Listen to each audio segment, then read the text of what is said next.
बघतो, मला सांगा की आजकाल विजेचं बिल प्रचंड वाढलेलं आहे, तर त्याच्या मागे काय भानगड आहे नक्की? पूर्वी बिल हे KWH युनिटवरती व्हायचं, आता बिल हे KVH वर होतं. तुम्हाला सांगतो ना की LT2B मधून जर LT2A मध्ये आलो तरी पण एक 40% पर्यंत बिल तुमचं कमी होतं. पण 2,51,00,000 एवढे युनिट्स वाचवले. इन टर्म्स ऑफ रुपीज साधारणतः 37 करोड रुपये. काही वर्षापूर्वी मुंबई सुद्धा लोड शेडिंग सुरू झालं होतं. तर तेव्हा असं ऐकण्यात यायचं की आपण वीज जेवढी जनरेट करतोय तेवढी वीज पुरत नाहीये. ज्या मोठ्या कंपन्या आहेत त्यांच्याकडे स्वतःची मेंटेनन्सची टीम असते, ते ₹1 सुद्धा ते आपल्या बिलामध्ये वाया जाऊ देत नाही. दर महिन्याला 10 लाख पेक्षा लाख. जास्त एक्स्ट्रा ते बिल भरत होते आणि त्यांना माहितीच नव्हतं. मला असं वाटायचं हे आपल्याकडेच होत आहे की सगळ्या सप्लाय कंपनीमध्ये होत आहे. म्हणून मी 3,000 बिलं जमवली पॅन महाराष्ट्रामधली. तर ह्याचा रिझल्ट खूप शॉकिंग होता. ह्याच्यातली 2,500 बिलं अशी होती ना की कमीत कमी 22% सगळेजण जास्त भरत होते. काही लोक होती जी डबल पेक्षा पण बिल जास्त पे करत होते. 2018ला मी फायनल रिझाईन केलं आणि ही कंपनी सुरू केली आम्ही. नमस्कार, मी अतुल राजोळी, लक्षवेध इन्स्टिट्यूटचा संस्थापक आणि संचालक. लक्षवेध इन्स्टिट्यूटच्या यूट्यूब चॅनलला ज्या पद्धतीने आपण भरभरून प्रतिसाद दिलेला आहे त्याबद्दल सगळ्यात आधी मी आपले मनापासून आभार व्यक्त करतो.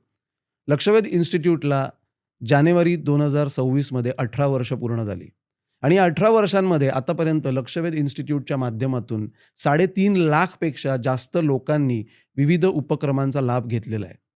लक्षवेध इन्स्टिट्यूटच्या माध्यमातून आतापर्यंत सुमारे 15,000पेक्षा जास्त उद्योजकांनी त्यांच्या व्यवसायामध्ये आमूलाग्र असा बदल घडवून आणलेला आहे. लोकांना अर्थपूर्ण आणि समृद्ध जीवन जगण्यास सक्षम करणं या एकमेव ध्यासाने प्रेरित होऊन आतापर्यंत हा लक्षवेध इन्स्टिट्यूटने केलेला प्रवास आहे. बिझनेस जत्रा हा एक अनोखा व्यासपीठ, एक असा कार्यक्रम ज्यामध्ये असंख्य उद्योजक एका छताखाली एकत्रित येतात आणि एकमेकांसाठी प्रगतीच्या संधी ज्या आहेत त्या निर्माण करतात. आज या कार्यक्रमाच्या माध्यमातून मी तुमच्यासमोर एक नवीन इनिशिएटिव्ह घेऊन येतोय आणि तो म्हणजे लक्षवेध पॉडकास्ट.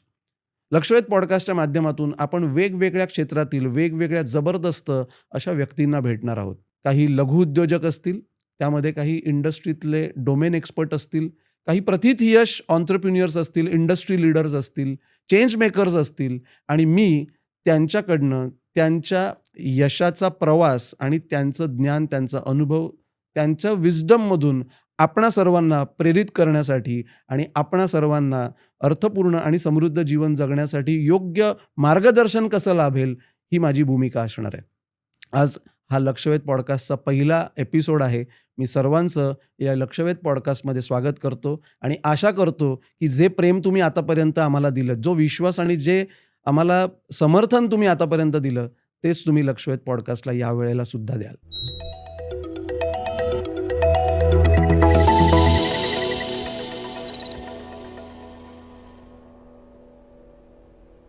लक्षवेध पॉडकास्टच्या पहिल्या एपिसोडमध्ये मी आपणा सर्वांचं स्वागत करतो आणि आजचा आपला विषय आहे वीज वाचवा आणि नफा वाढवा. हल्ली तुमच्या इलेक्ट्रिसिटीचं बिल वाढलं आहे ना? का वाढलं आहे? ॲक्च्युली सगळ्यांचीच इलेक्ट्रिसिटीची बिलं वाढली आहेत. काम तेवढंच, मशीन तेवढंच, लोड पण तेवढाच, पण बिलं वाढत आहेत. का? माहिती नाही. MSMEजमध्ये आज करोडो MSMEज लाखांमध्ये इलेक्ट्रिसिटीची बिलं भरत आहेत. ती बिलं वाढलेली बिलं आहेत, एक्स्ट्रा बिलं आहेत, पण त्याच्यामागचं कारण खूप कमी लोकांना माहिती आहे. याच प्रश्नाला अनुसरून एका उद्योजकाने पुढाकार घेतला.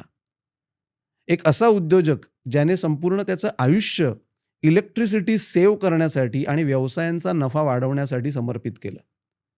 ॲक्च्युली मुंबईमधलेच स्थित आहेत. अगदी ₹40 पगारापासून त्यांनी स्वतःच्या करिअरची सुरुवात केली.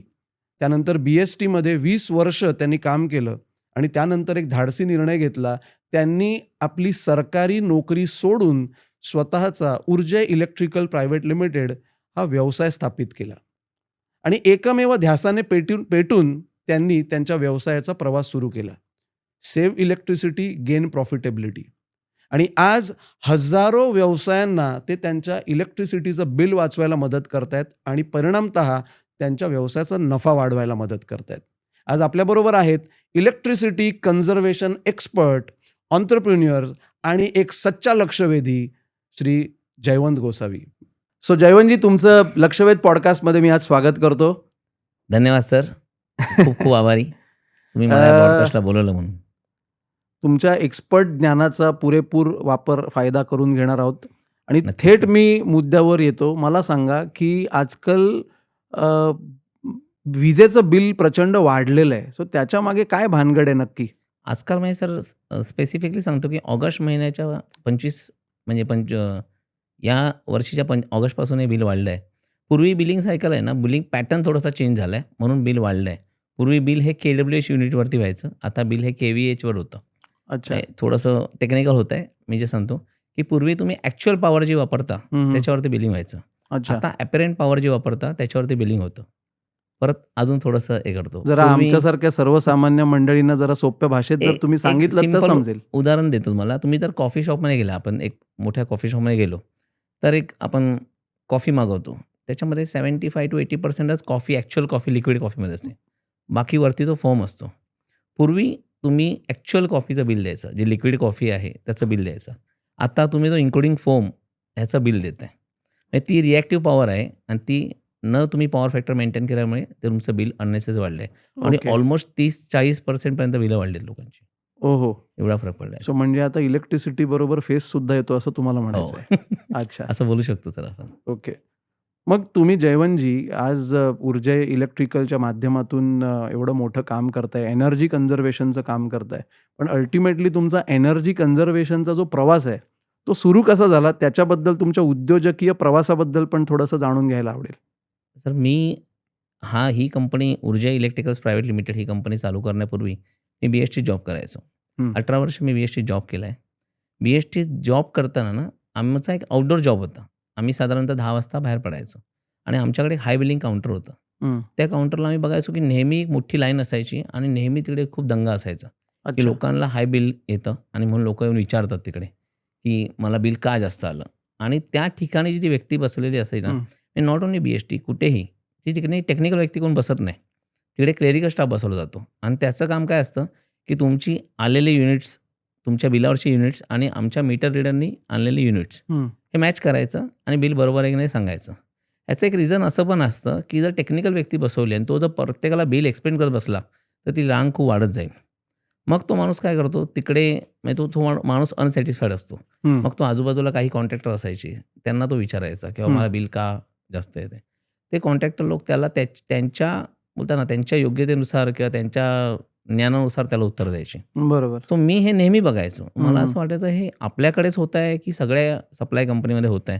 म्हणून मी 3000 बिलं जमवली पॅन महाराष्ट्रामधली. हे म्हणजे स्वतः तुम्ही पुढाकार हो. घेऊन हे केलंत. अच्छा. म्हणजे त्यावेळेला रिलायन्स होती. Reliance, Tata, BHT, MSCB, Torrent power total महाराष्ट्रातली 3000 बिलं जमवली. साधारणतः 1 ते 1.5 वर्ष याच्यावरती अभ्यास केला. सो ह्याचा रिझल्ट आणि स्पेशली बिलं नाही, ही MSCB म्हणजे स्मॉल एंड मीडियम एंटरप्राइजेस आहेत, हं, जे हं. लघु उद्योजक आहेत, हं. त्यांची बिलं जमवली. ओके. तर ह्याचा रिझल्ट खूप शॉकिंग होता. ह्याच्यातली 2500 बिलं अशी होती ना, की कमीत कमी 20% सगळेजण जास्त भरत होते बिल. पण काही लोकं होती जी डबलपेक्षा पण बिल जास्त पे करत होते. ओह!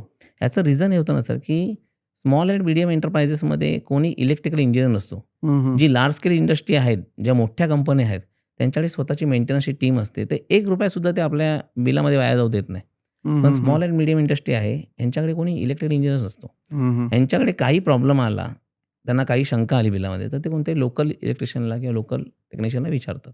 आणि तो परत त्यांच्या ज्ञानानुसार त्यांना उत्तर देतो. त्यामुळे ह्यांची बिलं कायमच जास्त येत असतात. ओके. सो मला असं वाटलं ह्याच्यावर आपण काहीतरी काम करू शकतो. तुम्हाला आठवत असेल मी तुम्हाला पण हा प्रश्न विचारला होता, की सर असा एक आपल्याला सेगमेंटमध्ये आपण काम करू शकतो आणि म्हणून मी BHT सोडायचा विचार करत बरोबर. होते. साधारण मला वाटतं 12-13 वर्षापूर्वी हो. तुम्ही तेव्हा विचारलं. माझ्या डोक्यात विचार चालू होता, पण ते हं. सोडायला अजून काही वर्ष लागली. 2018ला मी फायनल रिझाइन केलं आणि ही कंपनी सुरू केली आम्ही. सो BST म्हणजे तुम्ही तसं बघायला गेलं तर गव्हर्नमेंट एम्प्लॉयी होतात. म्हणजे एक एकदम सेक्टर जॉब सगळं आहे. लाईफ सेट, सिक्युरिटी आहे, सगळं हं, आहे हं. आणि म्हणजे एवढं सिक्युअर लाईफ जगत असताना म्हणजे एवढा धाडसी निर्णय घेणं, स्वतःचा व्यवसाय सुरू करणं, बेसिकली व्यवसाय सुरू करणं हेच रिस्क असते. त्यामध्ये तुम्ही असं अनकन्व्हेन्शनल काहीतरी तुम्ही करायला सुरुवात केली, की ज्यामध्ये तुम्ही MSMEज किंवा इंडस्ट्रीज ज्या आहेत, त्यांचं विजेचं बिल कमी करण्याचा एखादा व्यवसाय असू शकतो. एवढा अपारंपरिक अशा व्यवसायामध्ये येणं, हा धाडसी निर्णय हा किती कठीण होता आणि तेव्हाचा तुमचा प्रवास कसा होता? सर निर्णय थोडासा कठीण होता. तुम्ही म्हणता कदाचित तेवढा कठीण नव्हता माझ्यासाठी. तर माझं क्लिअर होतं, की हा खूप चांगला सेगमेंट आहे. आपण ह्यूज इलेक्ट्रिसिटी वाचवू शकतो आणि मी प्रत्येक ठिकाणी बघायचो, की लोड शेडिंग म्हणजे तुम्ही काही वर्षापूर्वी मुंबईसुद्धा लोड शेडिंग सुरू झालं होतं. हं. सो तेव्हा असं ऐकण्यात यायचं की आपण वीज जेवढी जनरेट करतोय तेवढी वीज पुरत नाहीये. हं. म्हणून हे लोड शेडिंग जेव्हा मी ही 3000 बिलं बघितली, तर मला ह्याच्यामध्ये एवढी युनिट वेस्टेज जात दिसलं. बोललो आपण हे सहज करू शकतो आणि निश मार्केट आहे. हं. फक्त विषय हा होता की घरून आपल्या घरी सांगणं आणि घरी कन्व्हिन्स करणं. सो मला घरून पण तसा काही विरोध नाही आला. घरी पण सहज अगदी एक्सेप्ट केलं, की ठीक आहे तुला जर वाटतं तर तू सोडून दे BST सोडून बिझनेस चालू कर. हं. पण मी एक दुसरा विचार हा केला होता, की माझे काही मित्र होते, जे हं. खूप मोठ्या लेव्हलला कॉन्ट्रॅक्टर्स वगैरे होते. सो त्यांना मी विचारलं, की हा कन्सेप्ट आहे असं-असं.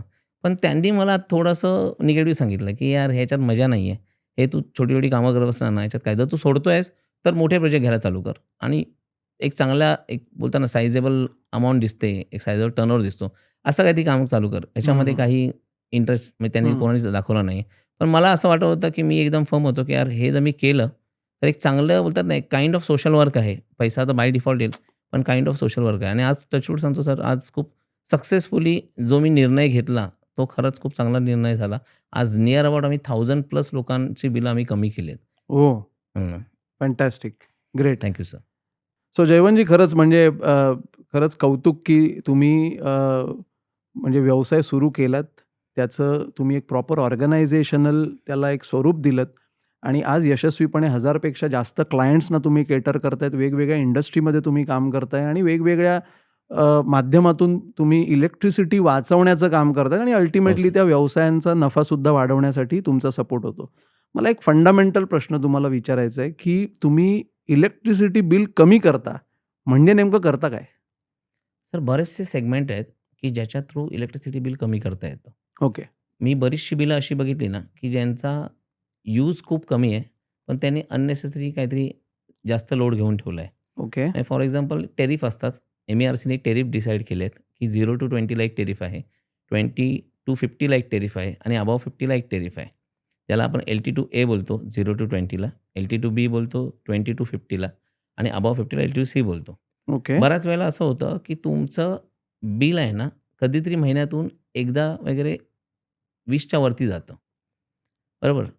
आणि म्हणून तुम्ही हायर साइडला लोड घेतलेला असतो किंवा काही वेळेला कोणीतरी कॉन्ट्रॅक्टर सांगितलं असतं, की लोड घेऊन ठेवा जास्त. आगे जाके मिलेगा नहीं. अच्छा. असं पण कोणीतरी सजेस्ट करतं म्हणून हं. लोड जास्त घेऊन ठेवला असतो. हं. सो आम्ही या सेगमेंटमध्ये काम करतो, की आम्ही टेरिफ चेंज करून देतो. ज्यांचा 20 किलोवॅटच्या वरती लोड जातो त्याला आम्ही हं. MD बोलतो. Maximum okay. Demand. Okay. Technical त्याला शब्द मॅक्सिमम डिमांड आहे. म्हणजे जास्तीत जास्त लोड किती तुम्हाला गरज आहे? गरज आहे ते बघतो आणि हा मॅक्सिमम डिमांड जर एका महिन्यात वाढतोय ना, तर तो कंट्रोल पण आम्ही करून देतो. ओके. मग त्यासाठी आमच्याकडे बरेच पॅरामीटर्स परत आहेत. ओके. आणि तुम्हाला सांगतो ना, की LT2B मधून जर LT2A मध्ये आलो, तरी पण एक 40% पर्यंत बिल तुमचं कमी होतं. ओह! मी सुरुवातीला लोकांना जेव्हा सांगायचो, लोकं मला अगदी म्हणजे बोलतात ना, वेड्यात काढायची. वेड्यात काढायची, की असं होत नाही. हं, पण हं, हं. आत्ता माझ्याकडे दाखवायला भरपूर काम आहे. ओके. स्टार्टिंगला लोकांनी तर मला इंटेंड पण नाही केलं होतं. सो टेरिफ सेटिंग किंवा लोड जे आहे तो सेट करणं हं. किती एक्झॅक्टली ते एक माध्यम झालं. ते एक पण माध्यम अजून पण झालं. वेगवेगळ्या पद्धतीने तुम्ही वीज कमी करत असाल अजून दुसरा त्या माध्यम व्यतिरिक्त? झाला, की तुमचं पॉवर फॅक्टर्स. ओके. हा खूप एक बेसिक फंडा आहे, की पॉवर फॅक्टर जसं आता मी बोललो, की KVH बिलिंग सुरू झालंय. जर पॉवर फॅक्टर तुमचा लो असेल, तर तुमचा करंट वाढतो. करंट वाढला तर KVH युनिट वाढतात. ओके. त्यामुळे पण लोकांची युनिट खूप वेस्टेज जात आहेत. पण पॉवर ओके. फॅक्टर पण या स्मॉल एंड मीडियम एंटरप्राइजला कोण मेंटेन ठेवत नाहीये. ओके. सगळ्यांकडे पॅनल्स आहेत. पॉवर हं. फॅक्टर इम्प्रूव्ह करण्यासाठी जे APFC पॅनल्स हं, लागतात, हं, ते ऑलमोस्ट सगळ्यांकडे बघायला मिळतात. हं. पण ते कोणीही मेंटेन करून ठेवत नाही आणि त्यामुळे ओके. सगळ्यांची बिलं हाय येतात. बऱ्याचशा लोकांना कळत नाहीयेत बिलं. त्यामुळे लोकांना माहीतच नाही, की मला बिलं जास्त येत आहेत. म्हणजे APFC पॅनल लावणं ह्याचा हं. अर्थ तुमचा पॉवर फॅक्टर मेंटेन होतोच आहे असं असं नाही. नाही. आणि बऱ्याचशा मी म्हणजे फॅक्टरीज असतील, ऑफिसेस असतील, शोरूम्स असतील बघतो, की बाबा ते म्हणतात, "हां, आम्ही APFC पॅनल लावलंय. लावलंय." सो त्यांना वाटतं, की इट इज टेकन केअर, पण it is not the reality. That is what you are saying. Yes. Okay. That's true. So एक टॅरिफ सेटिंग झालं, APFC किंवा हं. पॉवर फॅक्टर मेंटेन करणं झालं. या व्यतिरिक्त? तिसरं एक आम्ही ऑडिट्स करतो. सपोज तुमचे हे सगळे पॅरामीटर जर ओके आहेत, तर आम्ही एनर्जी ऑडिट्स करतो. एनर्जी ऑडिट्स हा असा प्रकार आहे, की जे आपल्या डोळ्याला दिसत नाहीये, त्या गोष्टी ऑडिटमध्ये क्लिअर होतात. फॉर एक्झाम्पल आपण जर आपलं ब्लड टेस्ट केलं, तर आपल्या शरीरात काय दोष आहेत, ते ब्लड टेस्ट सांगतं. ओह! तसं एनर्जी ऑडिट तुमच्या पूर्ण फॅक्टरीचा एक चार्ट देतो तुम्हाला, नकाशा देतो. ओके. तेव्हा हा इश्यू आहे. फॉर एक्झाम्पल तुमच्याकडे काही एसीज असतील, हं. काही मोटर्स असतील, त्यांचे सगळ्यांचे रेटिंग करंट आहेत. पण ते रेटिंग करंटनुसार ते चालतायत की नाही कोणालाच माहीत नसतं. ओके. वर्षानुवर्ष मशिनरी चालते, माणसं चालू असतात. पण जेव्हा तुम्ही एनर्जी ऑडिट करून घेता, हं, तेव्हा हं. तुम्हाला एक्झॅक्टली कळतं, की बाबा ह्याचा रेटिंग करंट एवढा आहे. 10 एम्पियर सपोज रेटिंग करंट आहे. आज मशीन वर्षानुवर्ष 15 एम्पियरवर चालते. ओह! मग त्याच्या काहीतरी बेअरिंग्स जाम असतील किंवा इतर काही इश्यू असतील. त्यामुळे ती मोटर जळण्याचे चान्सेस पण वाढतात. मेंटेनन्स कॉस्ट तुमची वाढते ओके. अननेसेसरी. पण हे असे बरेच फॅक्टर आहेत. सो एनर्जी ऑडिटमध्ये म्हणजे ऑलमोस्ट प्रत्येक डिव्हाइस जो इलेक्ट्रिसिटीचं कन्झम्पशन करतो आहे, त्या एका प्रत्येक डिव्हाइसचं इलेक्ट्रिसिटी कन्झम्पशनचं एनालिसिस होत येस, असेल. येस. फॅन्टास्टिक. प्रत्येक डिव्हाइसचं एनालिसिस करतो मी. प्रत्येक सुपर. डिव्हाइसचं. सो टॅरिफ सेटिंग झालं, एपीएफसी झालं, प्लस तुम्ही सांगितलं हं. एनर्जी ऑडिट झालं. अजून या हं. व्यतिरिक्त काही मार्ग आहेत, या ज्याच्याद्वारे व्यति तुम्ही या इलेक्ट्रिसिटी कमी करता? व्यतिरिक्त पण सर बरेच मार्ग आहेत. जसं आपण सोलर बोलतो. हां. सोलर हा सगळ्यात माझ्या दृष्टीने सोलर हा थोडासा खर्चिक मार्ग आहे. हं. तो सगळ्यात शेवटी आपण हे करतो. मी रिकमेंड जस्ट करता. एक एक उदाहरण शेअर करेन मी, की आम्ही एकदा महाबळेश्वरला एका ठिकाणी एका रिसॉर्टला गेलो होतो ओके. आणि जस्ट फिरायला गेलो होतो आम्ही. हं, हं. आणि ते ओनर आमच्या ओळखीचे होते. ओके. सो ते ओनर रिसॉर्टचे ओनर. रिसॉर्टचे ओनर ओळखीचे होते आणि तो एक सोलरवाला त्यांना येऊन कन्व्हिन्स करत होता, की सोलर लावून आपल्याला किती पैसे ओह! वाचतील. सो त्यांनी मला बोलावलं, की "जरा तुम्हाला याच्यातलं कळतंय दादा, तुम्ही बसलात तर मीटिंगला बरं होईल." तर मी सगळं त्यांचं ऐकलं. तर मला असं आढळून आलं, की ह्या रिसॉर्टमध्ये आपण 2 मीटर घेऊ शकतो. हां. तर ओके. माझं त्यांना एक सिंपल सोल्युशन होतं, "सर 2 मीटरमध्ये स्प्लिट करा सप्लाय. हं, हं, तुम्हाला हं. आता जे एल टी टू बीचं टॅरिफ लागतंय, ते automatic convert L T two एमध्ये होणार." आणि त्यांना मी कॅल्क्युलेशन करून दाखवलं, "सर तुम्ही 40% पॉवर सेव्ह कराल." आणि त्यासाठी जो खर्च येणार होता, तो एकदम मिनिमम होता. ओ म्हणजे तो हो, हार्डली हो. 2 महिन्यात पैसे वसूल झाले असते. हो, हो, हो. मग त्यांनी जे सोलरचं काम फायनल करत होते, ते त्यांनी काम स्टॉप केलं. आणि तो खर्च प्रचंड मोठा तो खर्च प्रचंड असला मोठा असता. खर्च असतो. म्हणजे त्याची रिकव्हरी 3 ते 4 वर्षात आहे. So okay. माझ्यामुळे त्या सोलरवाल्याचं नुकसान झालं, की ते जे सोलरसाठी एकदम कन्व्हर्ट होत होते, पण ते अल्टिमेटली झालं. त्या रिसॉर्ट मालकाचा फायदा झाला. 100% फायदा झाला. 100% सुपर्ब. फायदा झाला. आणि 40% ने त्यांचं बिल कमी झालं. इलेक्ट्रिसिटी बिल कमी झालं फक्त या छोट्याशा छोट्याशा सजेशनमुळे. Suggestion. So it is not just about maybe power factor maintenance किंवा एनर्जी ऑडिट किंवा तुम्ही सांगितलं टॅरिफ सेटिंग, हे काही छोटे-छोटे सल्ले आहेत. छोट्या-छोट्या गोष्टींमध्ये काही ॲडजस्टमेंट करणं आहे किंवा आपण असं म्हणूया कन्सल्ट करणं आहे. ह्याच्यातून पण इलेक्ट्रिसिटी कमी होऊ शकते. Yes sir. सुपर्ब. तुम्ही काही टेक्निकल शब्द आहेत जे बहुतेक म्हणजे नॉन टेक्निकल व्यक्तींना ते समजत नाहीत. पर्टिक्युलरली पॉवर फॅक्टर किंवा केव्हीएच बिलिंग. बिलिंग. तुम्ही ते मगाशी फेसाचं उदाहरण सांगितलंत, पण तरी देखील जरा सोप्या पद्धतीने एक्झॅक्टली पॉवर फॅक्टर म्हणजे काय आणि त्याचा म्हणजे कसा इम्पॅक्ट होतो तुमच्या इलेक्ट्रिसिटीवर आणि त्याच्या बिलावर, ते थोडं जरा तुम्ही सांगू शकाल? पॉवर फॅक्टर हा एक पॅरामीटर आहे ओके. इलेक्ट्रिसिटीमधला. आणि हा जेवढा पॅरामीटर हा जेवढा कमी असेल, तेवढं तुमचं बिल वाढणार. सो आपलं काम ओके. असेल, की स्टँडर्ड पॉवर फॅक्टर म्हणजे 99 किंवा 1 पाहिजे. 1 इज ओके. आयडियल. ओके. ठीक आहे. हा जर पॅरामीटर तुमचा असेल, तुमचं बिल आयडियल बिल आहे. ओके. सो आपलं काम आहे, की बाबा हा पॅरामीटर मेंटेन करून ठेवणं. मी तुम्हाला ओके. एक छोटंसं उदाहरण देतो. येस. एक आपल्या इथे सपोज 1 टनचा एसी आहे. आपल्या घरामध्ये 1 टनचा एसी आहे. ओके. जी मॅन्युफॅक्चरिंग कंपनी आहे, हं. त्यांनी अझ्युम केलंय, की तुमचा पॉवर फॅक्टर 99 आहे आणि त्यांनी रेटिंग करंट 10 एम्पियर दिलंय. ओके. ठीक आहे. पण तुमचा पॉवर फॅक्टर जर 70 किंवा 75 असेल, तर हाच एसी तुमचा निअर अबाउट 25-20 एम्पियर करंट घेतो. म्हणजे डबलपेक्षा जास्त. पण जास्त घेतो ओह! बऱ्याच वेळेला. सो एवढं करंट जास्त घेतल्यामुळे तुमचं बिल वाढतं. डायरेक्टली आता तुम्हाला सांगितलं केव्हीएच वरती सुरू झालं. म्हणजे डायरेक्ट एम्पियरवरती रीडिंग व्हायला सुरुवात झाली आता. So okay. डायरेक्ट 25 एम्पियरवरती तुमचं बिलिंग सुरुवात झाली. त्यामुळे ओके. तुमचं बिल वाढतं. हं. पण दुसरी गोष्ट अशी आहे ना, की सेफ्टी पर्पजचा विचार केला, तर तुम्ही जी वायरिंग केली आहे, ती वायरिंग तुमची 10 एम्पियरच्या हिशोबाने वायर केली आहे. तुम्ही 10 चे ओह! मॅक्सिमम 15 एम्पियरच्या हिशोबाने वायरिंग कराल. जे वायरचा गेज असेल, तो 15 एम्पियर करंट फ्लो होईल, एवढा तुम्ही गेज टाकाल. पण इथे या केसमध्ये जर 25 एम्पियर करंट जात आहे, तर त्या वायरची एफिशियन्सी डाऊन होऊन एक टाईम असा येतो ना, की त्या 2 वायर असतात त्या एकदम कडक होतात आणि त्या एकमेकाला चिकटतात. ज्याला आपण शॉर्ट सर्किट बोलतो. आणि आगसुद्धा लागू शकते. आगसुद्धा लागते. Sir okay. माझा अनुभव असा आहे, की आम्ही बीएसटीत बऱ्याचशा फायर केसेस बघितल्यात. हं. मी प्रत्येक वेळी सगळ्यांची बिलं मागायचो. 90% लोकांचे पॉवर फॅक्टर मेंटेन नसायचे. आणि सो ते पॉवर खरं आग लागण्यामागचं majority of the yes, times कारण मेजॉरिटी ऑफ असतं. कारण आहे, की पॉवर फॅक्टर लोकांचा मेंटेन नाहीये. ह्यामुळे पण ओके. आगी लागतायत. हो. ना. आणि हा थोडासा ना दुर्लक्षित भाग आहे. पॉवर फॅक्टर हं. आज पण लोकं कशाला बघतायत, की मला इन्सेंटिव्हज आले पाहिजे, की माझं बिल कमी आलं पाहिजे. हं. पण तुम्ही जर कॅल्क्युलेशन कराल, तर तुमचं करंट खूप वाढतंय आणि त्याच्यामुळे तुमच्याकडे फायर व्हायचे चान्सेस, तुमच्याकडे मेंटेनन्स तुमचं खूप निघतं. हं, एखादी हं. मोटर आहे, जर ती त्याच्या रेटिंग करंटपेक्षा जास्त जर करंट घेते, तर ऑब्व्हियसली ती काम करणार. पण हे सर्वसामान्य व्यक्तीला कळणार कसं, की त्याचं पॉवर फॅक्टर व्यवस्थित मेंटेन होतोय, हे त्याला कुठून कळणार, कसं कळणार? सर हे माझं असं म्हणणं आहे, की हे त्याला एक कोणीतरी कन्सल्टंट लागणार, की जो त्याला हे ओके. गाईड करेल. कारण ओके. सर्वसामान्य व्यक्ती ही त्याच्या बिझनेसमध्ये स्किल्ड असते. की बरोबर आहे. त्याचं एक्सपर्टीज त्याच्या बिझनेसमध्ये असते. हं. या बिझनेसमध्ये त्याची नसते. तर त्याला ते कोणतरी हायर करावं लागेल किंवा आत्ता एक डिव्हाइस येतात. EMS म्हणून बोलतो आम्ही त्याला, एनर्जी हं. Monitoring system. ओके. हे डिव्हाइस जर त्यांनी लावलं ना, तर त्याला प्रत्येक मिनिटाचा पॉवर फॅक्टर, त्याचा करंट किती आहे, ओके. करंट म्हणजे तो कधीही त्याच्या लॅपटॉपमध्ये किंवा मोबाईलमध्ये चेक करू शकतो. ओके. मग लाईव्ह. लाईव्ह. ओके. प्रत्येक अर्ध्या मिनिटाला चेक करू शकतो किंवा त्याच्या कोणतरी टीम असेल, ती त्याला सांगू शकते, "बाबा कालच्या दिवसाचा पॉवर फॅक्टर किती आहे?"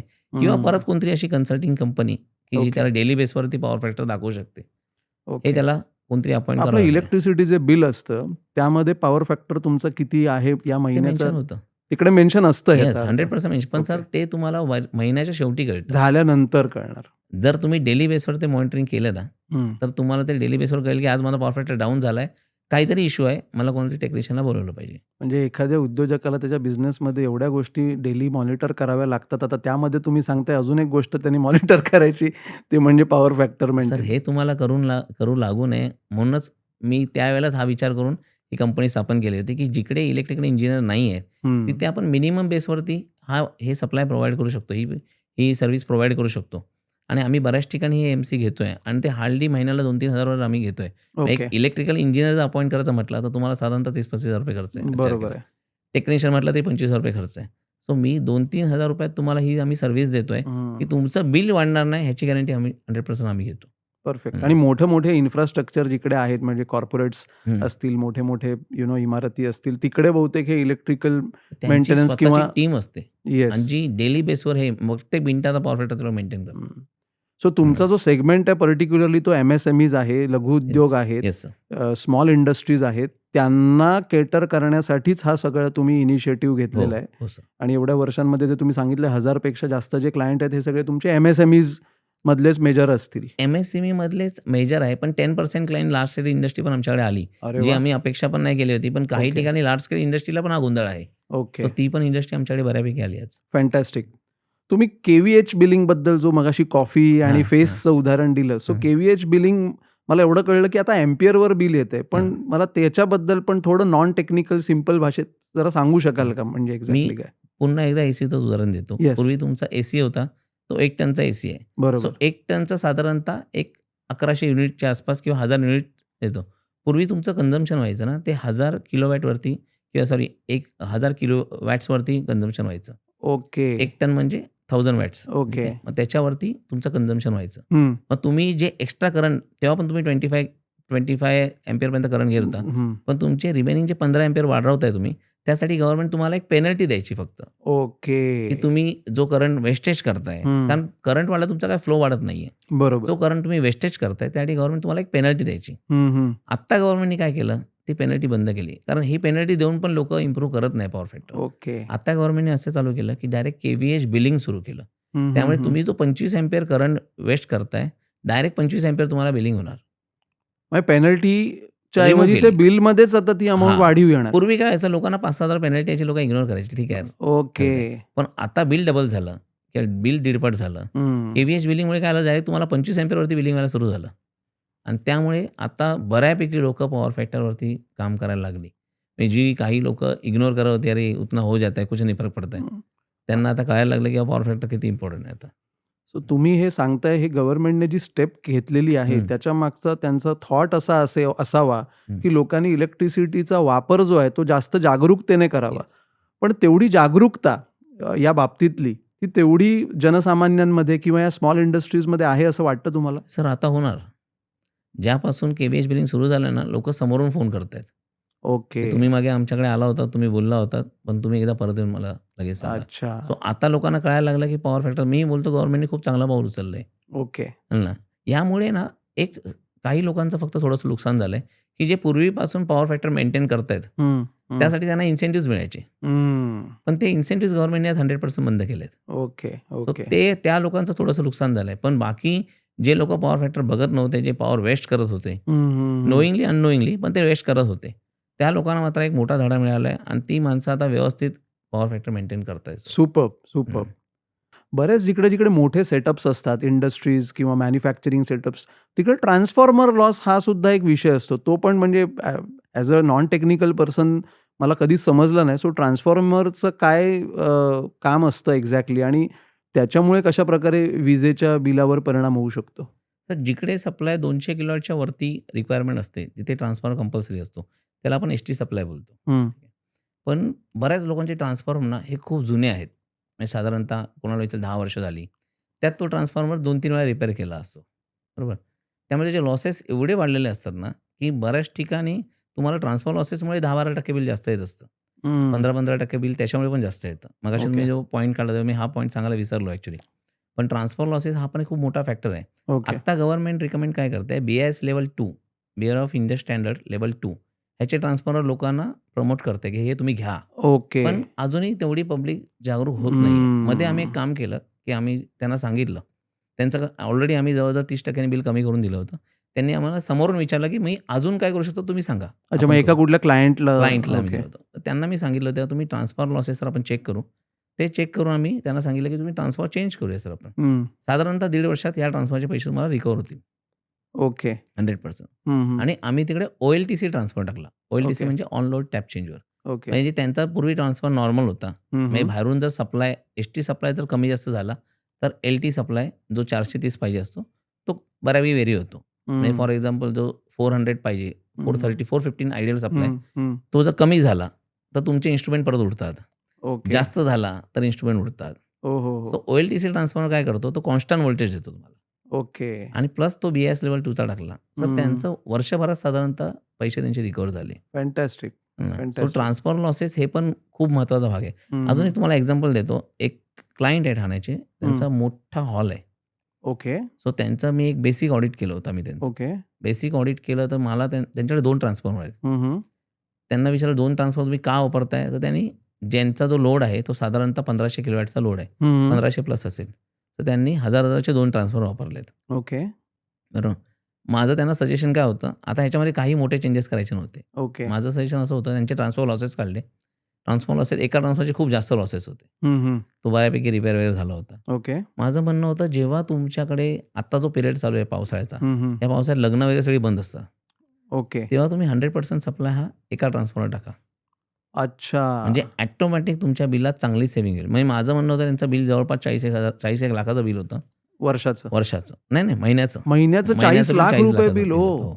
माझं म्हणणं होतं मोठं इन्फ्रास्ट्रक्चर हॉल मोठं आहे. इन्फ्रास्ट्रक्चर आहे. माझं म्हणणं होतं जर तुम्ही फक्त एक ट्रान्सफॉर्मर बंद केला, जेव्हा तुमच्याकडे non season time. Non season टाईमला बंद केला ना, तरी तुमच्याकडे साधारणतः 8 ते 9% म्हणजे 10% पकडा ॲव्हरेज 4 लाखाचं बिल कमी होईल. आणि हे 3-4 महिन्यासाठी. हे 3-4 महिन्यासाठी. किंवा मी बोलतो सर तुमच्याकडे स्ट्राँग टेक्निकल टीम असेल ना, हे तुम्ही रेग्युलर बेसवरती पण करू शकता. आज माझ्याकडे सीझन नाही आहे, आज माझ्याकडे बुकिंग जास्त नाही आहे. हं.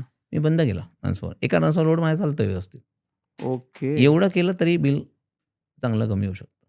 म्हणजे महिन्याला 4 लाख जरी वाचतायत म्हणजे 10% सेव्हिंग आहे, which is a huge saving. Sir 4 lakh म्हणजे तुमचे साधारणतः वर्षाला 50 लाख रुपये झाले सर. तुम्ही काहीतरी कुठे नवीन इन्व्हेस्टमेंट करू शकता. ॲब्सोल्युटली. ह्यूज सेव्हिंग आहे सर. तुम्ही जर प्रॉपर लक्ष देऊन बघितलं ना, बारकाईने बघितलं ना, तर इलेक्ट्रिसिटी बिलामध्ये खूप चांगली सेव्हिंग आहे. आमची टॅगलाईन आहे sir, save electricity gain profitability.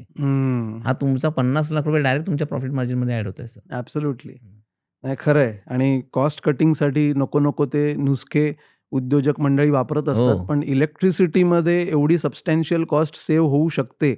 बहुतेक याबद्दल एवढा विचार केला नसेल. आजचे जे आपलं पॉडकास्ट बघतायत मंडळी आणि स्पेशली जर लघुउद्योजक असतील, स्मॉल इंडस्ट्री ओनर्स असतील, तर त्यांना खूप जबरदस्त टिप्स मिळतायत. नक्कीच सर. मला वाटतं की ह्यामधून एक गोष्ट जी मला जाणवते की बऱ्याचशा वेळेला हे स्मॉल इंडस्ट्री ओनर्स जे आहेत, ते अशा काहीतरी बारीक-सारीक नकळत चुका करत असतील, अनवधानाने त्या होत असतील. सो अशा कोणत्या टिपिकल चुका किंवा अशा दुर्लक्ष केलेल्या गोष्टी, अव्हॉइड केलेल्या गोष्टी अशा स्मॉल इंडस्ट्री ओनर्स करतात?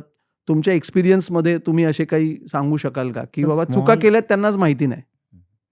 स्मॉल इंडस्ट्री ओनर जसं मी आता हे तुम्हाला सांगितलं, की एखादा ट्रान्सफॉर्मर आहे, हं, तो एवढे वर्ष रिपेअर करून आपण वापरतोय. बरोबर. त्यांना हे पूर्वी कोणती सांगितलेलं पण असतं, की हा हं, चेंज करा. पण ते अव्हॉइड करतात. ठीक आहे, माझ्याकडे सध्या पैसे नाहीयेत, हं. चालू दे.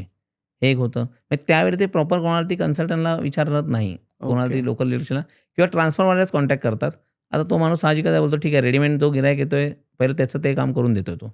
किंवा जसं तुम्हाला मी आता बोललो, की पॉवर फॅक्टर. हं, लोकं बिलावरती पॉवर फॅक्टर बघतच नाहीयेत. हं. एक बेसिक नीड आहे ना सर, की तुम्हाला एक ॲटलीस्ट थोडं तरी बिल वाचा. जो पॉवर फॅक्टर हा जो फॅक्टर याच्यामुळे बिल एवढं वाढतंय, तो टोटली अव्हॉइड म्हणजे तुमचा केला पॉवर जातो. फॅक्टर आयडियली 1 असला पाहिजे. 99 किंवा 1 असला पाहिजे. पॉइंट अबाव 90 90 0.99 to 0.99 किंवा 1 असला ओके. पाहिजे. त्याच्यापेक्षा कमी असेल तर 100% तुमचं बिल जास्त तुमचं बिल येतंय, जास्त वेस्टेज आहे. जास्तच ओके. येणार आहे. सो बिल वाचता न येणं हे एक हे दुर्लक्षितपणा आहे. दुर्लक्षित भाग आहे. ओके. तुमच्याकडे मोटर्स खूप वर्षापासून चाललेल्या असतात.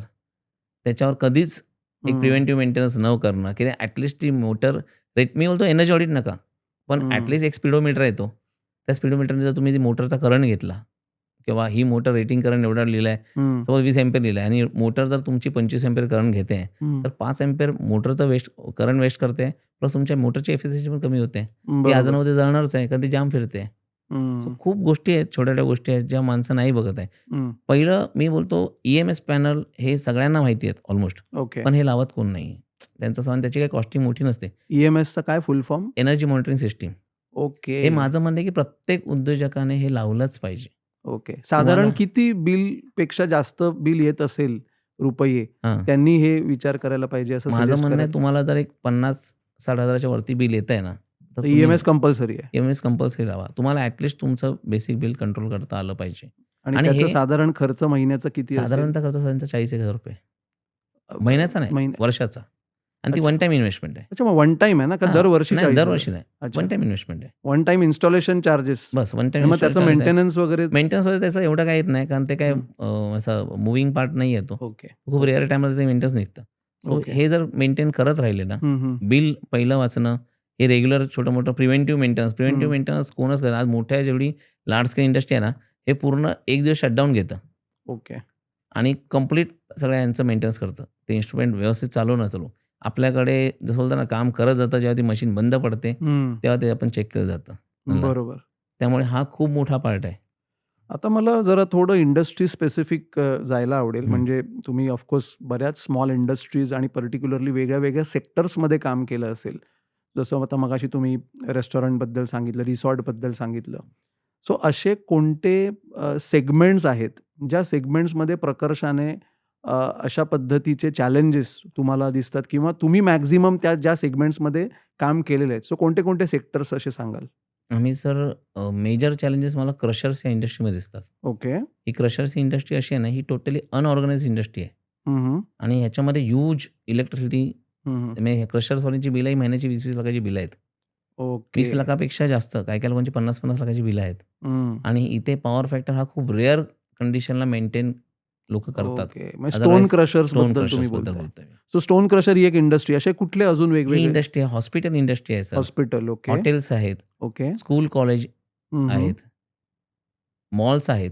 हं, हं. तर जिथे इलेक्ट्रिसिटी यूज होते रेसिडेन्शियल सोडून, तर हं. रेसिडेन्शियलला हे फॅक्टर फॅक्टरीज असतील, मॅन्युफॅक्चरिंग फॅक्टरीज असतील. फॅक्टरीज, आर-एम-सी प्लांट्स आर-एम-सी असतील. प्लांट्स आहेत. हे ओके. सगळ्यामध्ये पॉवर ओके. सेव्हिंगची ओके. म्हणजे गरज आहे. इनफॅक्ट मोठे शोरूम्स असतील शोरूम्स आहेत कोणाचे. सर. शोरूम्समध्ये यू नो.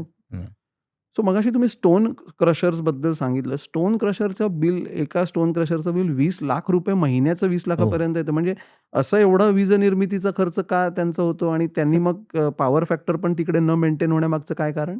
तर मी पहिलाच बोललो, की स्टोन क्रशर ही टोटली अनऑर्गनाइज्ड सिस्टम हं, आहे, हं. की ज्याच्यामध्ये कोणच एवढं सिन्सिअरली सगळं बिल चेक करत नाहीये. थोडासा इथे बोलतात ना, एक बरेच लोकं असे बोलतात, की हे काळं सोनं आहे. मग एक टाईम होता तेव्हा लोकं हं. बोलायची आणि बिल काय त्यांना फरक नाही पडायचा, बिल येऊ दे. ओके. पण आजचा तो टाईम राहिला नाही. आता स्टोन क्रशरमध्ये पण कॉम्पिटिशन खूप वाढलं. आणि तिकडे पण आता केव्हीएचएस बिलिंग सुरू केव्हीएच बिलिंग झालेलं आहे. तिथे केव्हीएच बिलिंग सर ऑलरेडी सुरू झालंय. ओके. 2020 एप्रिलपासून केव्हीएच बिलिंग एसटी लाईनला सुरू झालंय. हे ओके. आत्ता जे सुरू झालंय ते एलटी लाईनला सुरू झालं. एचटी-एलटी परत जरा. हां, एसटी म्हणजे ज्यांचे स्वतःचे ट्रान्सफॉर्मर आहेत, हाय टेन्शन लाईन आहे. हाय टेन्शन. त्यांना 2020 एप्रिलपासून सुरू झालंय. ओके. पण तो जो समुदाय आहे तो थोडासा कमी आहे. एसटी लाईन कमी लोकांकडे असते. ओके. आत्ता एवढी बोंबाबोंब काय झाली आहे, कारण आत्ता सर्वसामान्य सगळ्यांकडे एलटी सप्लाय आहे. LT is low tension. Low tension हं. आणि आत्ता एलटीला सेम फॅक्टर सुरू झालाय. Same okay. पॅटर्नने बिलिंग सुरू झालंय. सो क्रशर ही जी इंडस्ट्री आहे ना, ही अनऑर्गनाइज्ड आहे. इथे कोणच बघत नाही आणि इथे दुसरी गोष्ट पॉवर फॅक्टर मेंटेन जरी करायचं. आज जवळपास आम्ही सर 50 एक क्रशर ज्यांचे आम्ही एएमसी घेऊन त्यांचे पॉवर फॅक्टर मेंटेन ठेवतोय. ओके. पण तिकडे आम्हाला पण खूप चॅलेंजेस आहेत तिकडे. ओके. कारण तिकडे व्होल्टेज फ्लक्च्युएशन हा हं. प्रकार खूप जास्त आहे. हं. तिथे OLTC ट्रान्सफॉर्मर कोणच लावत नाही. कारण OLTC ट्रान्सफॉर्मर आणि नॉर्मल ट्रान्सफॉर्मर ह्याच्यामध्ये साधारणतः 5 लाखाचा फरक येतो अच्छा. त्यामुळे. मग एवढे पैसे त्यांना ते इनिशियल लेव्हलला स्वस्तातला. खूप जास्त वाटतात. बरेचसे क्रशर्सवाले कोणाची दुसऱ्याची सिस्टीम उचलून घेऊन येतात. जुना ट्रान्सफॉर्मरवाले घेऊन येतात. त्यामुळे सेकंड तिकडे हँड. Second hand. त्यामुळे तिकडे बिल खूप जास्त असतं. आम्ही आता बिल मेंटेन करतोय तर ट्रान्सफॉर्मर लॉसेसमुळे पॉवर फॅक्टर मेंटेन होत नाही. ते एक चॅलेंज असतं. हेवी डस्ट आहे. हं. खूप हेवी डस्ट आहे. म्हणजे तुमचा क्रशर जरी बंद असेल, तरी आजूबाजूच्या क्रशरमुळे तुमची पॅनल्स खराब होतात. हं. ओके. त्यामुळे ही इंडस्ट्री खूप डिफिकल्ट आहे आणि हं. इथे एम-एस-सी-बी पण जेव्हा सप्लाय देते ना, ते क्रशर इंडस्ट्री पर्मनंट इंडस्ट्री नाही आहे. हं. ही साधारणतः 5-10 वर्ष अशा ठिकाणी एका ठिकाणी असते. एक स्टोन क्रशर साधारण एक्सटोर्शन 10 वर्ष, 15 वर्ष. बरोबर. पण ती तिथून उठणारच आहे. जसं आता आपण नवी बरोबर. मुंबईला एअरपोर्ट जसं बरोबर. बनतंय, तसे हळूहळू तिथले स्टोन क्रशर उठतायत आता. हं. सो ही फिक्स नाहीये. सो हं. एम-एस-सी-बी पण इन्फ्रास्ट्रक्चरवर त्या लेव्हलला खर्च नाही करत आहे. ओके. आणि त्यांना माहिती आहे ह्या जातच आहेत. हं. त्यामुळे त्या इंडस्ट्रीला खूप मोठे चॅलेंजेस आहेत. ओके. हं. स्टोन क्रशर तुम्ही सांगितलं, की 50 पेक्षा जास्त स्टोन क्रशर्सचं आज तुम्ही एएमसी बघत आहात, पॉवर हं. फॅक्टर मेंटेन करत आहात. मला अशी एखादी केस स्टडी सांगा, की ज्या स्टोन क्रशरचं काहीतरी टिपिकल असं चॅलेंज होता आणि कशा पद्धतीने त्याला आज तुम्ही पैसे वाचवायला मदत करताय? मी स्टोन क्रशर इंडस्ट्रीमध्ये आम्हाला ज्यांनी इंट्रोड्यूस केलं, हं. ते दीपक ठाकूर सर आहेत. ओके. हो ना. त्यांचं ते नवी मुंबईला क्रशर नवी आहे. मुंबईला त्यांचे 5 क्रशर्स होते. ओह! अच्छा. तर ते जेव्हा माझ्याकडे आले हं. आणि त्यांनी सांगितलं, की "मी असं ऐकलंय, की तुम्ही बिल वगैरे काहीतरी कमी करता, तो मला सांगा." तर मी त्यांना सांगितलं, "सर आपल्याकडे" मी त्यांना शेअर करायला सुरुवात केली, की पॉवर फॅक्टर आहे. ते बोलतात, "ते मला सगळं माहिती आहे. पॉवर फॅक्टर हा मला अगदी माहिती आहे. आमच्याकडे सगळे पॉवर फॅक्टर इन्स्टॉल्स पण आहेत तिकडे." हं, हं.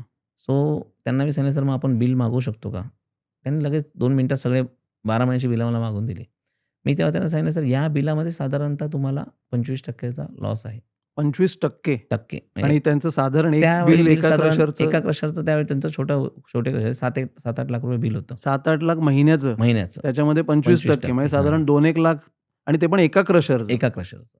असे त्यांचे 5 क्रशर होते. त्यातले 2 रेंटेड होते, पण 3 आणि ते हा स्वतः सगळ्यात लहान क्रशर म्हणताय. लहान क्रशर आहेत. सो ते त्यांना जेव्हा मी सांगितलं, ते एकदम शॉक झाले. बोलतो, "अरे हे मी सगळं केलंय, मग एवढं कसं येतंय?" मग त्यांना मी समजून सांगितलं, की "सर हा प्रॉब्लेम आहे तुमच्याकडे आणि हे तुम्ही कोण मेंटेन नाही ठेवत आहे."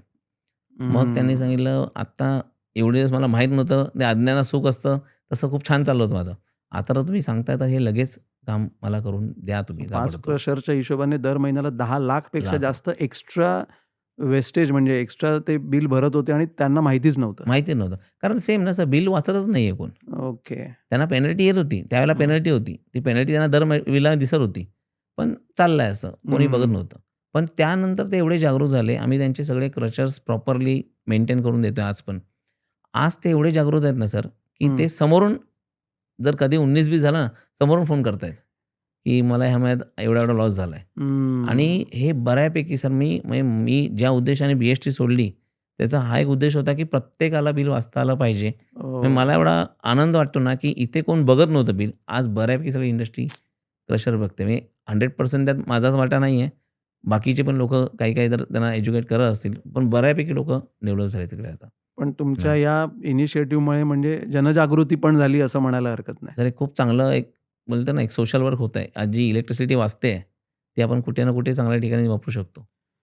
सो स्टोन क्रशर्सबद्दल सांगितलं, की तिकडे धूळ खूप असते किंवा ती इंडस्ट्री पण अनऑर्गनाइज्ड आहे. पण हॉटेल्स झाले, हॉस्पिटल्स झाले, शाळा झाले, शोरूम झाले किंवा फॅक्टरीज झाल्या. हे तर तसं बघायला गेलं तर बऱ्यापैकी ऑर्गनाइज्ड सेक्टर ॲटलीस्ट स्टोन क्रशरपेक्षा तरी असं म्हणू शकतो.